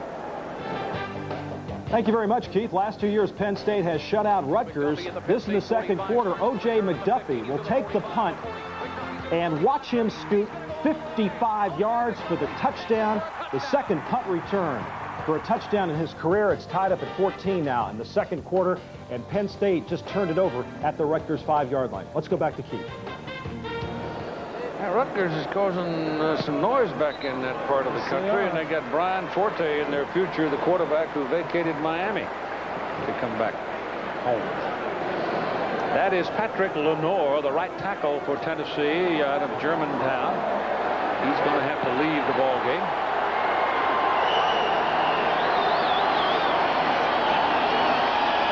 James Warren listed as his replacement. This is the tailback. And it's James Stewart, and he's out of there by Eric Curry.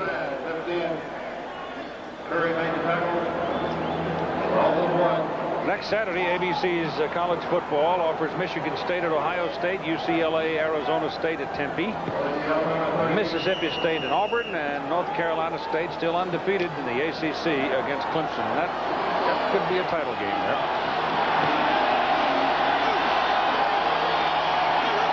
All those games at 3:30 Eastern Time. Kelly throws the ball, and Andy knows full well that wasn't a particularly good pass. In the first place, he was too close to Mose Phillips to really give it to him. He could have pitched it underhanded and fared better with it. Well, he wanted to throw the ball deep. They had something going deep to the 2 receivers. Again, good coverage by Alabama. He had to come off to the outlet, and he really wasn't prepared to throw him the ball.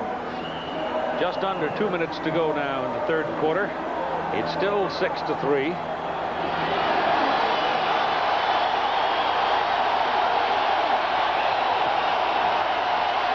Third down and 11. The Alabama crowd comes up for the defense, and Andy Kelly's pass is whipped to the sidelines to the the 30. Caught by Corey Fleming, but he's short of the marker. So they'll be looking at 4th down and about 3. Becksport has come on the field.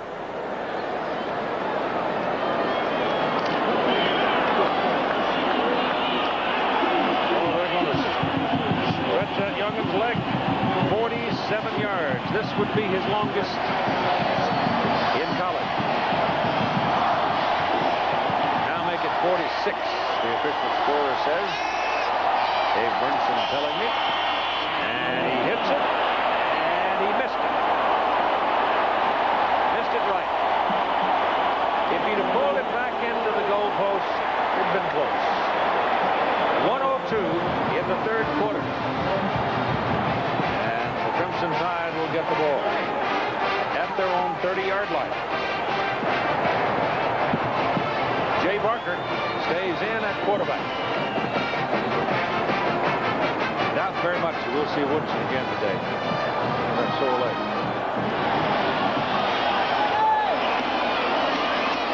This is Stacy. Well, all that running around behind the line of scrimmage, and just like opening the corral gate. I mean, those Broncos are all over the place. There is just nothing there offensively when you start wide, because there is so much team speed on the defense. I mean, this, if you're just tuning in, this has been this way the whole ball game. The offenses have not done anything. I would guess there's been like 3 or 4 positive offensive plays the whole time. And why is that? Because the defense, team speed, is much greater than the offenses. Stacy, 9 carries, only 13 yards. Jay Barker going to throw it. Well, he was going to throw it. But again, there's an evidence of exactly what Bob was talking about. These defensive people lurk, literally, until they see a crack, and then they just shoot through it. And they're almost impossible to block. So we've played 3. It is 6-3 Tennessee, and we'll be back after this message and a word from our ABC station. Jostled around with that crowd. Ball is at the 30-yard line. It is 3rd down. This is Kevin Turner. 1st down, Alabama. It's 6-3 Tennessee as we go to the 4th quarter of play. Nice play, a little shovel pass, taking advantage of the upfield rush by the Tennessee Volunteers. A little shovel pass, big 1st down for Alabama. Todd Kelly, the defensive end, has to come off for the balls. That's about the 4th ankle we've seen today. Stacy back in for Alabama now at tailback. This goes to Kevin Turner to the 45, gets 3 yards. Sean Walker, the tackle. Well, it's been defense, all defense. Again, here's why they can't run. Look at this. 8 Tennessee Volunteers up around the line of scrimmage.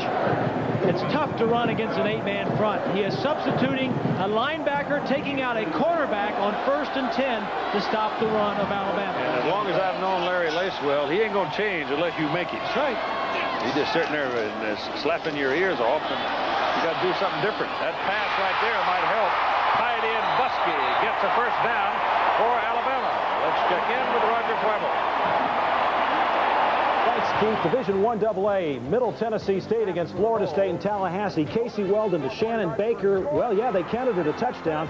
His 16th touchdown pass of the year. And Boots Donnelly had this to say, the Middle Tennessee coach: "I've got some players I don't like. I plan to make them stay on the field for the whole game. We're writing letters to their mothers." He was joking, of course. Let's go back to Keith. I might have caught a bus if I'd been one of those players before dawn.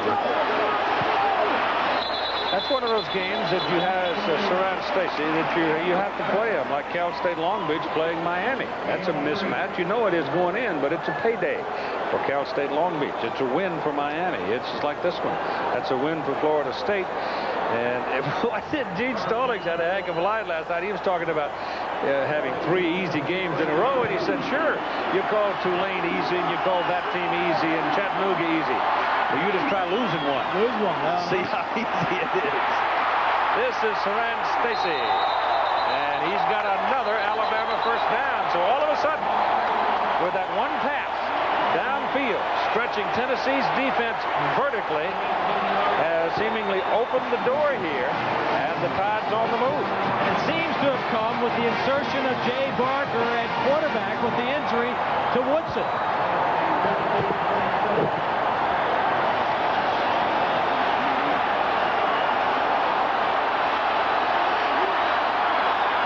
27-yard line of Tennessee. Here goes Lassick. 9 yards on the carry. Crowd is in the game. First time in a while.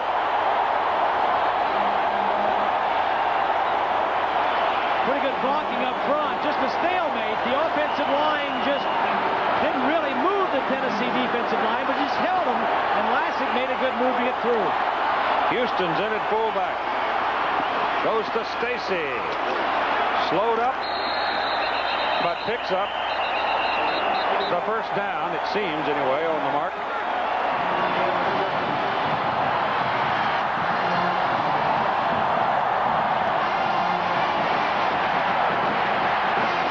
First down, Alabama. All of a sudden, boom, boom, boom. Yep. Yeah, and I'll give you that pass downfield to the tight end. That stretched him up. Lassick is back in. He's now alternating his tailbacks.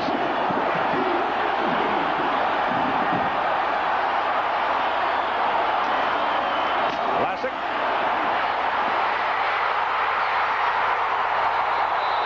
He's out of bounds just short of the goal line. At the 1. He almost slipped in there.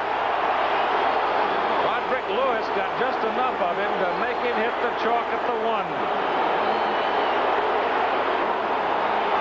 Behind the defense, on the other side of the field, just a toss, a play they've been running all day, but this time Houston, number 35, is going to get a good block on the corner right there, and Lassick has the patience to wait for it.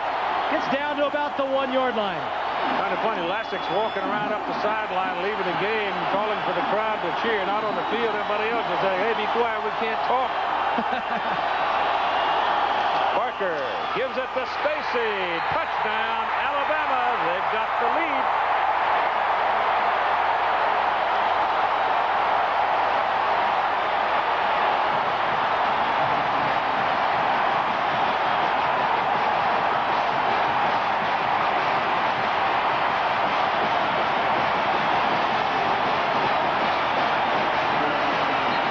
Take a look at the battle at the line of scrimmage. Just a crack for Stacy to get airborne. The lines judge on the side called it immediately. He didn't get over by much, but the ball just needs to break the plane of the end zone. Camp Green for the extra point. This could be very big. It's good. Close, but good. 4-point lead for Alabama. They go 70 yards in 11 plays.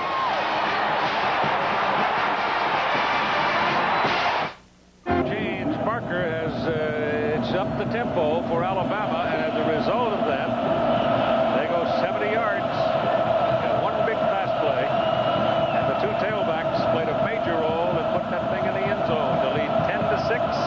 And Steve Cole kicks off. Kicks it right to Dale Carter. Says, here you are, big fella.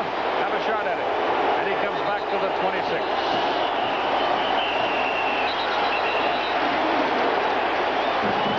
So the Tide's all jacked up right now. The crowd is of 86,000 plus is in the game. It's up to Tennessee now. Be quiet.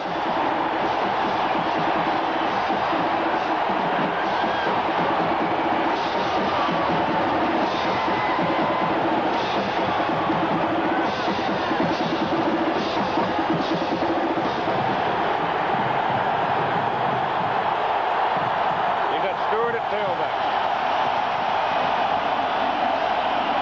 Andy Kelly lets it go down the middle of the highway. Antonio Langham. The man running under the ball was Carl Pickett. That may have been a play of influence. Frustration throw, yeah. He was just throwing that downfield. As we take a look at Saran Stacy, every time he has scored a touchdown, well, almost every time, 14-1 for Alabama. Now let's see whether or not Kelly did influence Alabama's defensive attitude. But we'll have to wait until they've had their conversation and a timeout with 11 and a half minutes to play in a ball game.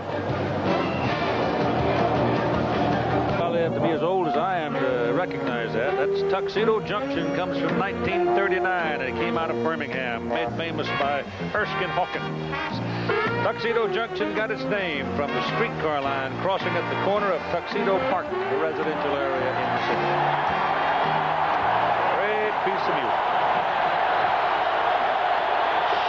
All right, it's second down and 10 for Tennessee. Crowd jumping into it. Andy Kelly checking off, has to call his tailback up to tell him. Then gives him the ball. And there's not much there. John Sullins leads the defensive surge for Alabama. And here's Jack. Keith, what they may think on the Tennessee side is they've seen this movie in black and white in Gainesville last week. The crowd got into the game, and Andy Kelly and company said they couldn't even check off. They couldn't hear themselves. You saw in that last play that they had to come up to some of the key players and actually tell them to check off.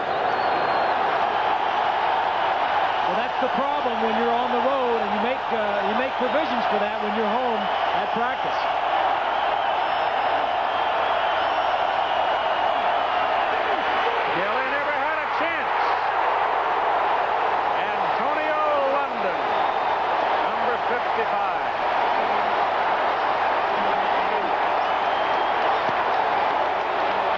Alabama, with a late substitution, goes to a five-man line.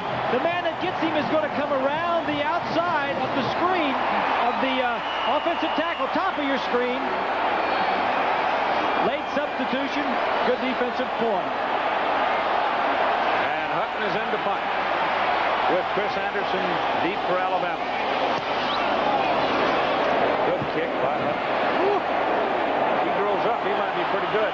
Chris Anderson going down to 30, gets a block on the corner.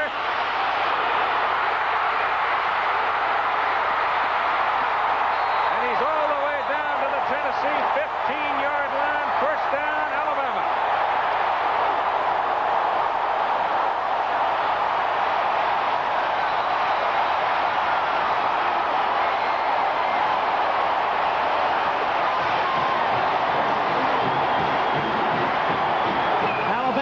The number 2 team in the conference in punt returns. Now you're going to see a wall. Look at the red jerseys. They're all waiting over there for Anderson. If he can get there, good things are going to happen. Special teams, how often they'll break open a close game. He stepped out of bounds about 3 yards back up the field. But in the melee, you can't see it. Adams is the man, Mark Adams, tight end, is the man hurt on the side of the field. He got involved in that kick coverage and then rolled up in that big crowd on the sidelines. It was a 51-yard punt by Hutton, but it was a 56-yard return by Anderson. But here's the point. Hutton outkicked his coverage. Yes, he did. And Alabama across the board has better special teams than Tennessee. They're better in kickoff and punt returns, better in covering the punts, just about every category on the special teams. And so now this crowd is really in it. 9:55 to go in the ball game. And it's 10-6 Alabama, and they're camped on the Tennessee 15, and the campfire is burning. Stacy. Volunteers put a little water on that smoke after a 2-yard pickup with J.J. Surlis, whose daddy Tom played at Alabama, All-SEC performer.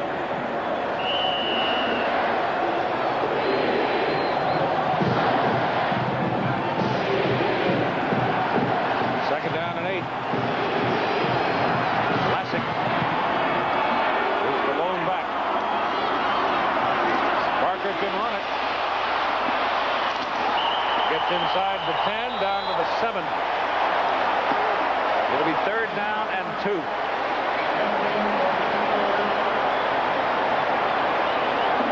Gene Stallings, just a design run, doesn't want to make anything negative happen here. Just keep the ball. The worst we want to come out of here with is a field goal. I'd be very surprised if he put this ball in the air.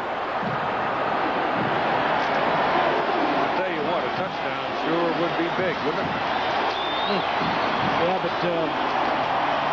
this is Stacy. There's your first down. First and goal inside the 3. In a close game like this, when field goals have been the norm, if you can get more than 2 field goals up, that'd be a big advantage.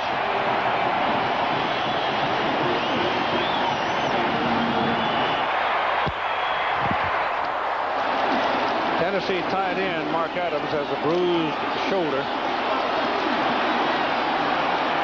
Just inside the 2, first and goal. Stacy to the 1. Boy, they're quick. Defensively. Yep.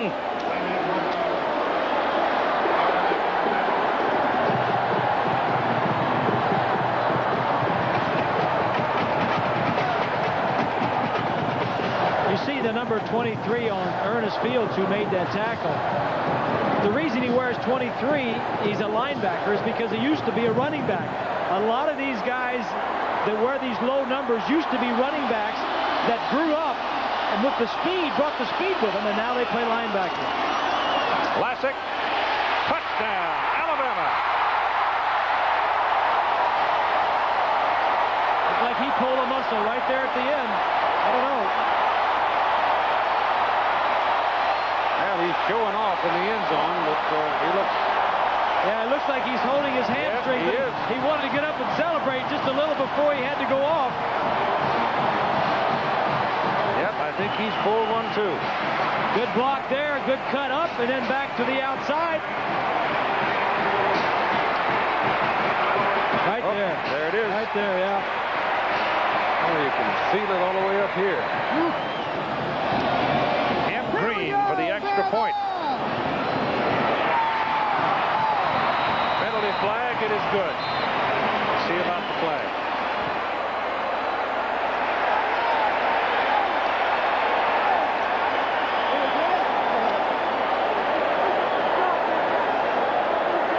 Defensive team offside. The kick is good. Penalty being forced on the kickoff. 7 minutes and 54 seconds to play in a ball game.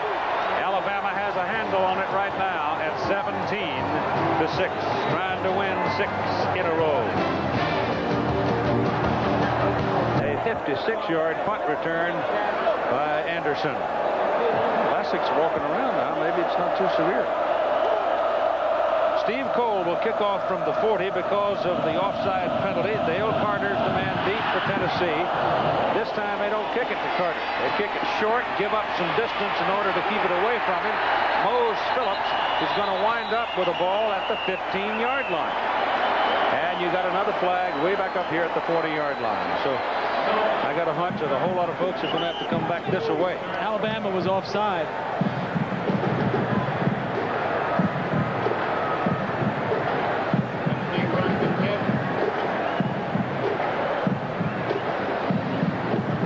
Tennessee possessing the ball back at the 15, you know they want them to do it again. So they'll bring it back up here to the 35 and kick it off. This is what's shaking in the top 10 today. Offside on the kicking team, 5-yard penalty. The kick will be replayed.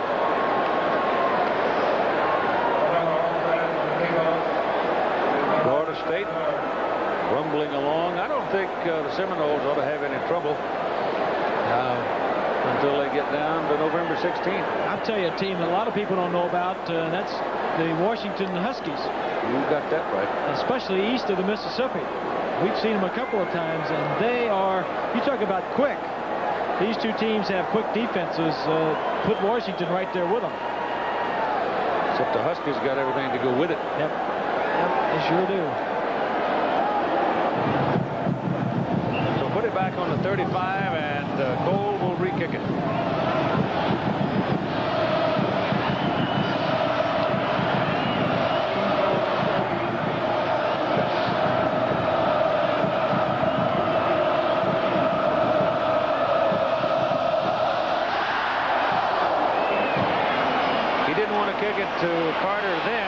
Carter's got it in his hands and taking it at the 20. Holy cow, what a hit. You want to know the fella's name that just hit him? Sam Shade. And he's a true freshman, one of 12 true freshmen that have played this year for Alabama. Monday night on ABC Sports, Jim Kelly of the Buffalo Bills, Boomer Esiason of the Cincinnati Bengals. Well, it's been all Buffalo to this point. But Boomer says my boom is ready. ABC's Monday Night Football at 9 Eastern Time. Those are two quarterbacks that can really light it up, too, Keith. They really are, aren't they? Two tough guys. That pass is intercepted. It's deflected and intercepted by Antonio Langham. And Alabama is in that old familiar posture of rolling. And they are on fire right now. Well, he's trying to go to his favorite receiver, Pickens. Pickens is right here. He's just going to run straight down and run a streak. Now Langham is here. He's just going to go down, and the ball is underthrown. He'll intercept it when it's thrown short and tipped, as you mentioned. The Volunteers they just can't get a hold of a fire hose now, can they? It's just everything's going Alabama's way. It's rolling. Everything's downhill now for Alabama.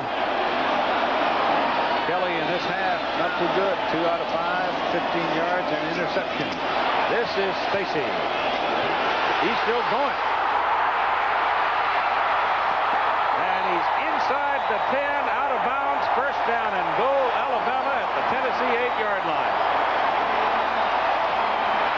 You talk about a tough run. He was hit just going through the line of scrimmage. Watch to the left side of your screen, right there. That's Hardy, number 87, who almost knocked him off his feet. Gains his balance. Unbelievable. Stacy again. Oh, man. Hey, Saran, take it easy. You're going to break something. My goodness. Stacy, 2 years ago, was up for the Heisman Trophy Award at the beginning of the year. Injured his knee in the first game. Missed the entire year. That was last year. Came back this year. He's been averaging over 100 yards a game. That's the Alabama tight end Buskey down on the field. But Stacy is leading the SEC in rushing. Just doing an outstanding job. 7:09 to play in the ball game. 17-6. Alabama has threatening to blow it open here in the final quarter.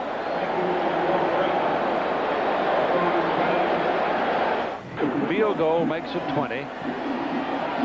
That's 2 touchdowns and 2 extra points at least for a tie. But, you know, Tennessee would still have a shot at it. A touchdown here, and Tennessee may not have a chance.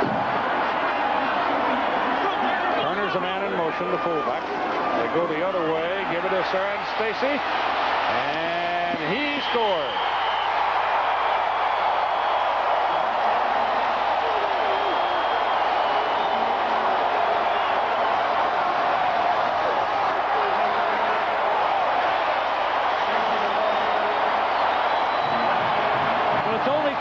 Stacy should take it in since he's the one that did the most work in getting it down here.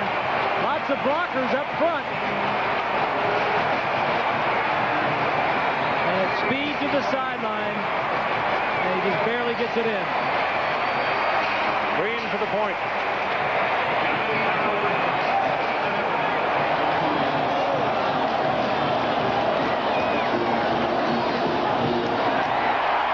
Got it. 6:21 to play in the ball game, and it's 24-6. Alabama.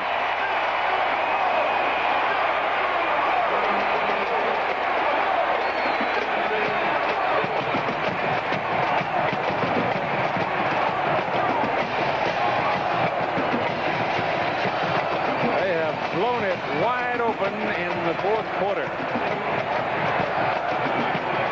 Alabama has some staying power, admitting the last 3 opponents have not been in the quality of Tennessee.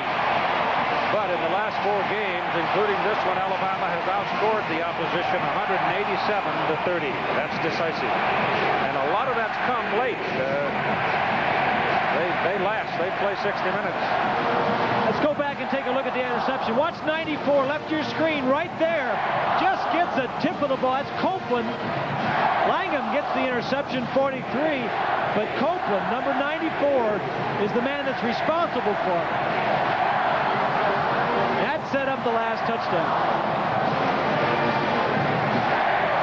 Copeland's a junior college transfer. Came in this year and started.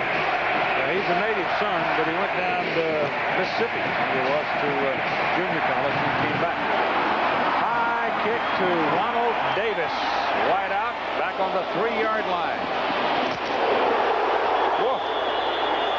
I mean, I tell you, folks, it's sellout time. It's not a safe place to be out there right now. Michael Rogers hit him.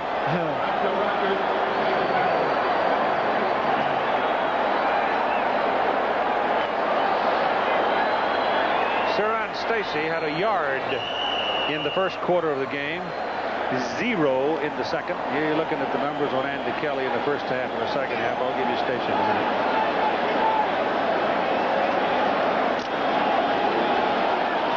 That ball is just short of the 19-yard line, where it's first down for Tennessee. And if anything good's going to happen for the Volunteers today, it's got to happen pretty soon. Andy Kelly all the way to the sidelines to J.J. McCleskey and a pickup of about 6 yards, and here's Jack. Hey, Keith, if you lived in Bridgeport, Pennsylvania, you'd pull probably for the Penn State Nittany Lions, right? Well, that's not the case for 24 members of the Bridgeport, Pennsylvania Bama Boosters. Johnny Nicola, you're the president of this group. Why don't you pull for Penn State? Because of the tradition of Alabama, the winning tradition of great fans, and the greatest Southeast Conference. And this is the only game they come to all year. Well, they picked a good one. Pass was incomplete, intended for Mose Phillips. I remember that a long time ago. They started that. Bridgeport just decided, well, we're going to back the Tide, and they have socials and things like that. And then once a year, everybody loads up and comes down here and has a good time. And plus you like to follow a winning program, right? You like those long rides back home. You like to have them happy. You don't want to be sad to them. That's right. Third down. Kelly back. He's got a screen working for a first down to Mose Phillips. Mose still hauling it. And he is finally thrown out of bounds at the 44-yard line of Alabama, and that tends to quiet the crowd just a bit. 24-6, however, time is the ally of Alabama, no question about it.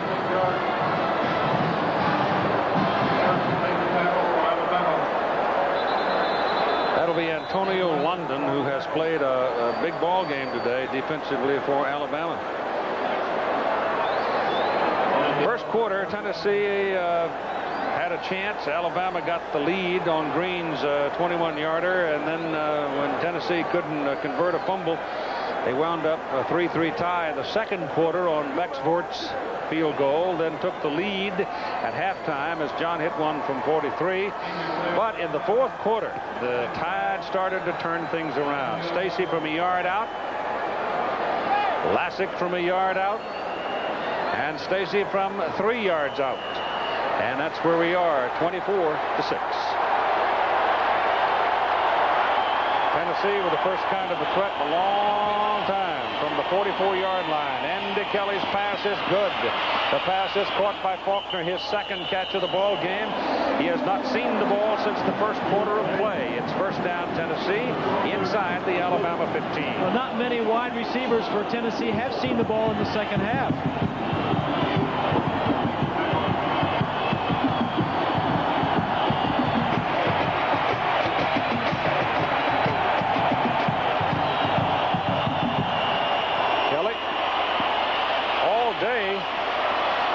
Corner of the end zone. It is too high and it is incomplete, and now Alabama is getting those DBs in there. How many they got in there now? 6? Well, they do as many as 7. Andy Kelly is known around these parts, the Southeastern Conference, for bringing the Volunteers back from deficits. I don't know whether he can bring him back from 18 points down with 5 minutes to play, but that's the chore in front of him. Antonio London comes back into the game after they got pumped up, got some wind back in him. They show blitz. Now they feel out of it. And Kelly dumps it. Trying to get a screen going, but Aaron Hayden can't find much room. He gets inside the 10 to the 9. And the clock running along at 4:55 to play in the game. After the game, stay tuned for the Thrifty Car Rental postgame report with Roger Twibell and Bo Schembechler. We'll have scores and highlights as many of the games in the middle of the country rolling along now, and some of them out in the mountain country. And, of course, there are some terrific games coming up here on ABC Sports as soon as we get through in Birmingham. A very large one out on the West Coast. The Washington Huskies and the California Golden Bears, 2 undefeated teams. Here's a look at Carl Pickens, Keith, one of the key players in this ball game. Only 3 receptions for 45 yards, an average of 15. He came into the ball game today leading the Southeastern Conference in catches, in yards, total yardage, and also yards per game. London is down on the field again. Looked like he had a cramp. And he's going to walk off, but Antonio has put in a day's work already. It looks to me like they could probably give him the rest of the day off. See Marshall ahead of NC State in the first quarter. Second quarter, excuse me. Look at that, Pittsburgh beat Syracuse. Temple beats Navy. Jerry Burke bringing the Temple out back. He's a good coach. Great success with the University of Pennsylvania.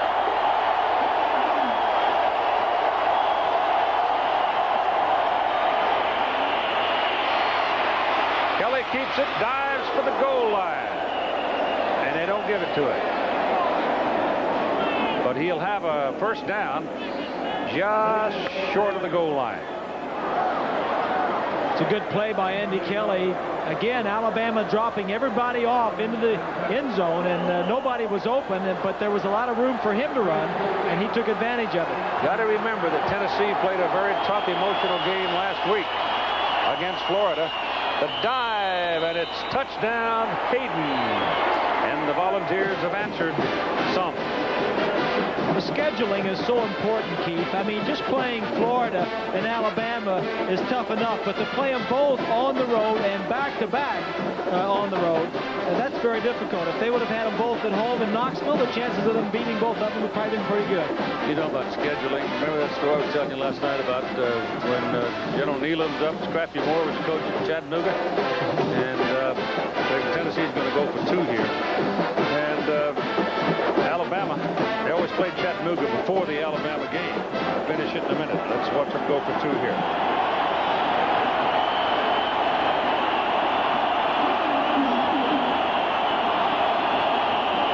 That's Pickens in motion. Kelly gives it to him. Got to hurry. Won't get there. Number 11 put him away for Alabama, Lemensky Hall. And so the 2 points is turned away, and the score remains 24-12. But to continue the story, so General Nealon called Alabama goes to the T formation, change the offense, different coach. And General Nealon called Scrappy and said, "Scrappy, how important is that game of ours to you?" And he said, "Oh, that's very important. That pays our bills for the year." Scrappy, how would you like to go to the T formation?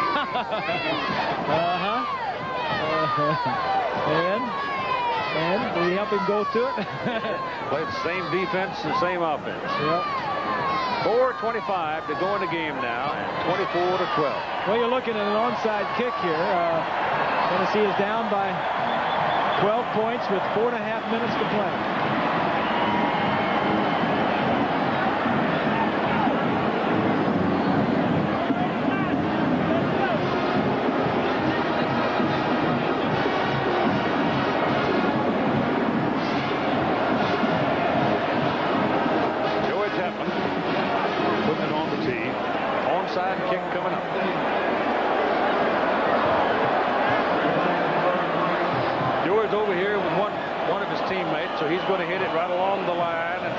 It up in the air. Bounces off an Alabama man. It's Fair Pickens. No, it's Carl Pickens. No, Fair Pickens. Carl's not out there. That was a lot of kick. clawing and scratching down in the bottom of that pile. Looked to me like a Tennessee man has it. Well, they're still fighting over it. Yeah, that's right. Tennessee got it. May have changed hands a few times. Tennessee got it. And so the Volunteers put one in the end zone, try the onside kick, and by golly, they come up with it. It's a good kick. It's a lot of bounces. It's not going to go out of bounds. It's knocked up in the air, which is great for the defense. Now you put all of your defensive backs and wide receivers, all the good hands people over there to receive it. And all your linebackers and defensive backs are all the white shirts because you want tough people that can go down there and fight for it and take it away. Well, you know who went down there and got it was that big old 6'6" defensive end, Chris Mims. Yeah. So Tennessee has the ball at the 49-yard line, and Kelly throws it in underneath to Mose Phillips, and in going anywhere this time because John Sullins was right there. The big senior from Oxford, Mississippi, took him down. You know, I sense a little bit of a different Andy Kelly out there in the last drive in the first play of this one than I did before. He's more intense. He's more of a hurry up. He gets tougher toward the end of a ball game if he's behind. Whips that pass over the head of Carl Pickens, incomplete. Defense he's going against is not an easy defense. Alabama, we mentioned, they come into this ball game. They are the best team in the SEC against the pass, and they lead the conference in takeaways. 3 minutes and 49 seconds to play in the game. 24-12, Alabama. And all of the excitement has been in the final period. Little delay. Ball handed off to Tavio Henson. And not much. About 3. So they've turned the marker over, and it says 4.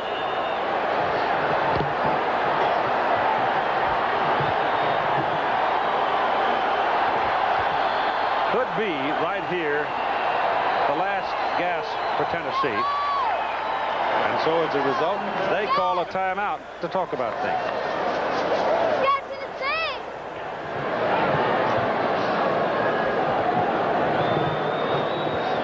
Johnny Majors, the offensive coordinators, they have made their call.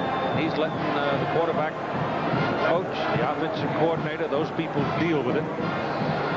Remember, these are the games following in your respective areas. Big one in the Southwest, big one in the Big 8, big one in the Big 10. How about Illinois? Big surprise there where they've been playing. Of course, they've been playing a lot of those at home. It'll be interesting to see how they do over at Iowa. On grass, too. They play on the rug at home. David Burnson has just come up with quite a remarkable stat. He says that's the first successful onside kick against Alabama in 24 years. Are you sure? That's quite remarkable. Todd Berry, our spotter again, as he has been for 10-odd years.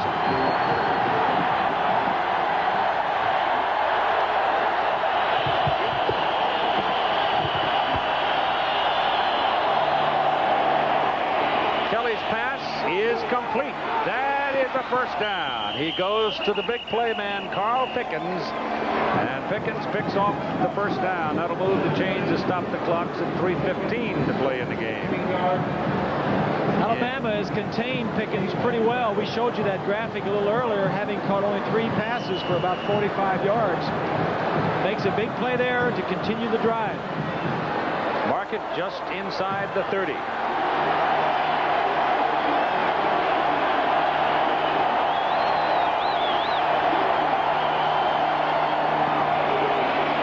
Out there, he has a protector directing traffic. His pass is good inside the 15 to the 14, and that's another first down. 3:05 to play in the ball game. Executive producer of ABC Sports, Jack O'Hara. Coordinating producer of ABC's college football is Bob Goodrich, who produced today's game, and it was directed by Larry Camp.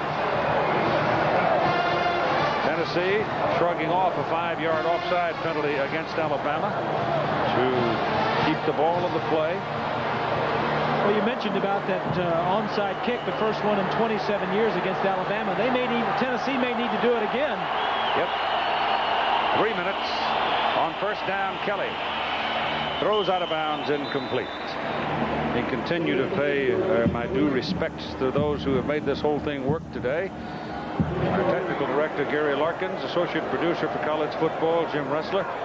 Associate Director David Kiviat, Unit Manager Lenny Nathan, Tech Ops Sal Fong and Hal Schmitz, assistants to the producer Mitch Green and Steve Shunks, the computer stats Mark Amento and Tim Goodman, booth coordinator Jenny Thompson, our sideline coordinator Dick Schechter.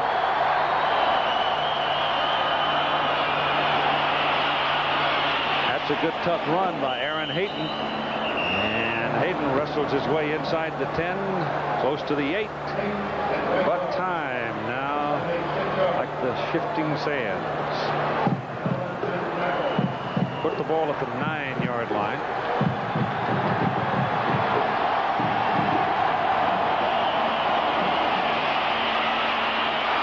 There's the touchdown, Aaron Hayden.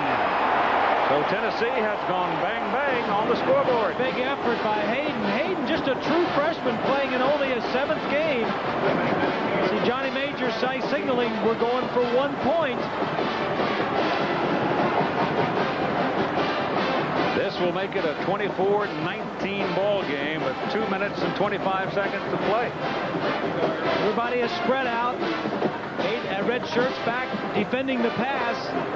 You don't like to see a quarterback hand the ball off on this situation, but it's a smart play. He makes a good play out of it, makes the score. You know what this reminds me of? Last Saturday's game down in the Orange Bowl, when it looked like that Miami had Penn State's will broken and the game in their pocket. The kick is up and good. It looked like Alabama had Tennessee's will broken and the game in hand. Not so. This one has a little bit different flavor. The defenses were choking this game down for like 2.5 quarters.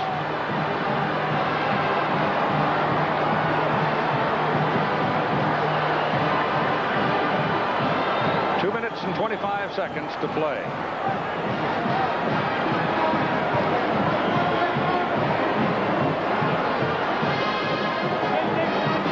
The Chevrolet most valuable players of the game are Sean Walker for the University of Tennessee, 15 tackles in the ball game today. Surratt Stacy, 20 carries, 69 yards, 2 touchdowns, but a big player in the 4th quarter for Alabama. Chevrolet donating $1,000 to each school's general scholarship fund to reward the outstanding students who need some help financially. All right, here's Chapman to see if he can reproduce magic. Notice how he's got the ball teed up. He sort of lays it down, trying to get that end over end, get a bounce on it. Knocked down by the Alabama man and controlled by the Crimson Tide. Now, you do not, again, to say it again and again and again and again, look at him hug that ball. That's Kevin Turner. Kevin Turner he was the one supposed to go get it the last time. Turner's got good hands. He has caught 92 passes in his 4-year career here at Alabama, so that's why they have him out there. In fact, 2 years ago, he caught 48 in 1 year. The Tennessee man shaken up is Tracy Smith, so you've got a timeout for him. But you don't. The receiving team does not have to wait for the ball to go 10 yards. The minute that thing starts moving, you can go get it. Yep. And it oftentimes is a wise thing to do. Well, he made a wise choice there. He saw a big hop, and he went forward and got it on the big hop before it hit the ground again. Yep. You know, I know somebody that has very painful memories of that very thing, and that would be Coach Schembeck. Waiting for the ball to come to him. Don't do it. Onside kick, huh?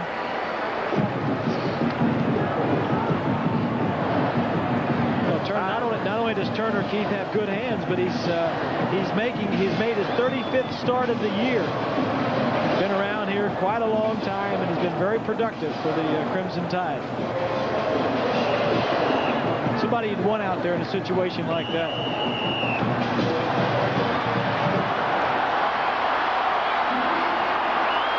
So it's first down, Alabama. The ball is on the Tennessee side of the field at the 44-yard line, and now all they need to do is run out the clock and let Tennessee burn up their times out.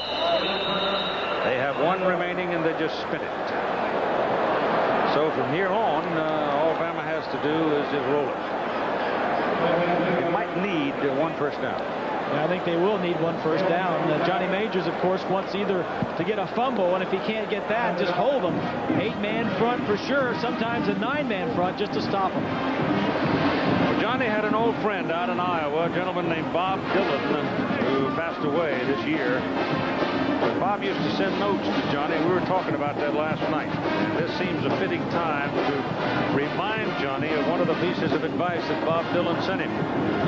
Make the least of what is gone, the most of what is to come.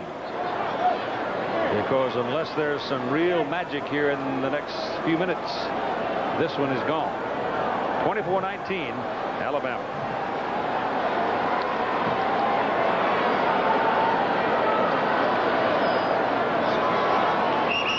So at the 42-yard line. That's ball, second down and 8.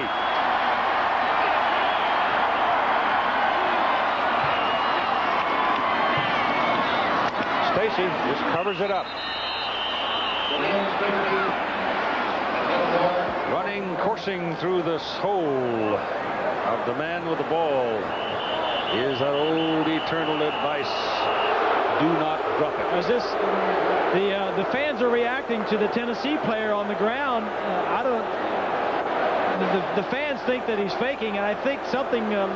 Stallings may think he's faking too, just to get the clock stopped.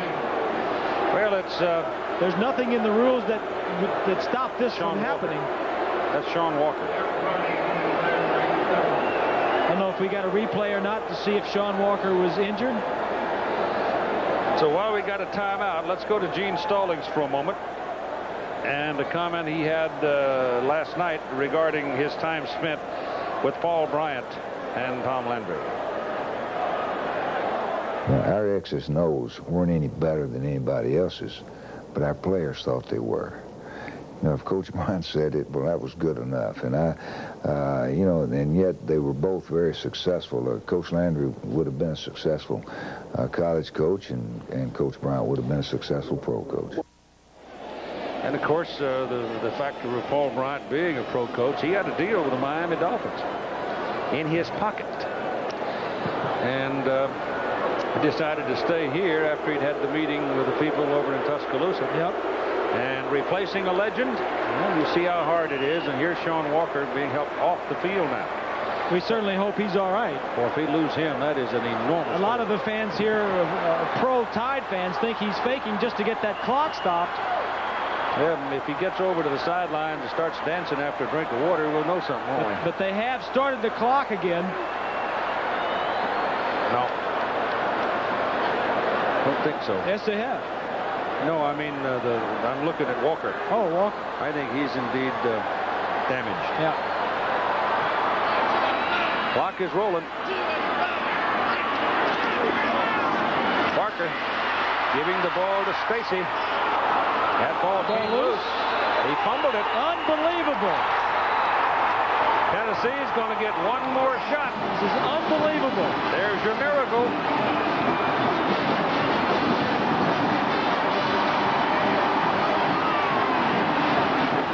Lewis, number 5, covered it. The last thing you want to do here is take any chances at all. The worst thing you do is punt the ball away and let your defense come out. The ball was loose. There's no doubt that the ball was loose before he goes down. There's a minute and a half to play. Tennessee needs a touchdown, and Kelly is very tough in these situations. But he has no timeouts to work with. Oh, holy cow. Pumps it, drops it off. That's Stewart. And he picks up a couple of yards, and he does not get out of bounds. Remember, they have no timeouts to work with. They can stop the clock by getting a first down or getting out of bounds. Or an incomplete pass, and that works to your favor, too. He needs to throw one to the ground pretty quickly because he's come up on a minute to play now. A lot of time right there. This isn't too good either. No. Now the clock shows 45 seconds. There are certain things a quarterback can do in these situations, and there are other things you just do not want to do. One of them is take a sack. Well, they ought to let Kelly just go out there and call the play. He doesn't need any advice on the sidelines, for heaven's sakes. He knows what kind of play he's got to He's call. wasted 15 seconds since that scramble. At least. Throw it. That's off the hand of Craig Faulkner, incomplete. And now you've only got 18 seconds left. You've got 4th down and 2.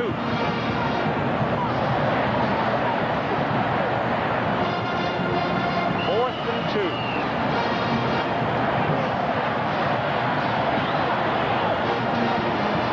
They had 1:11 seconds when they got the ball, Bob, and they ran 3 plays. Yeah, and they weren't very good choices.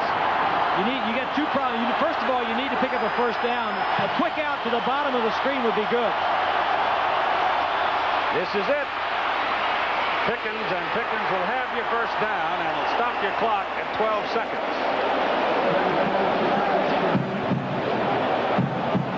But as soon as that referee winds the clock, I mean, you've got to be ready to go.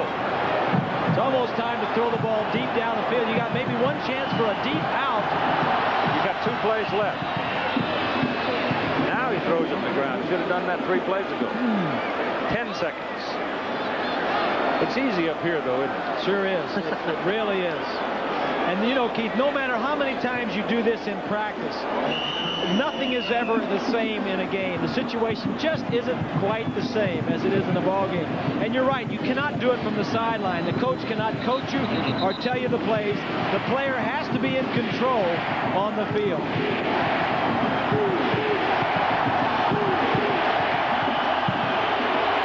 10 seconds.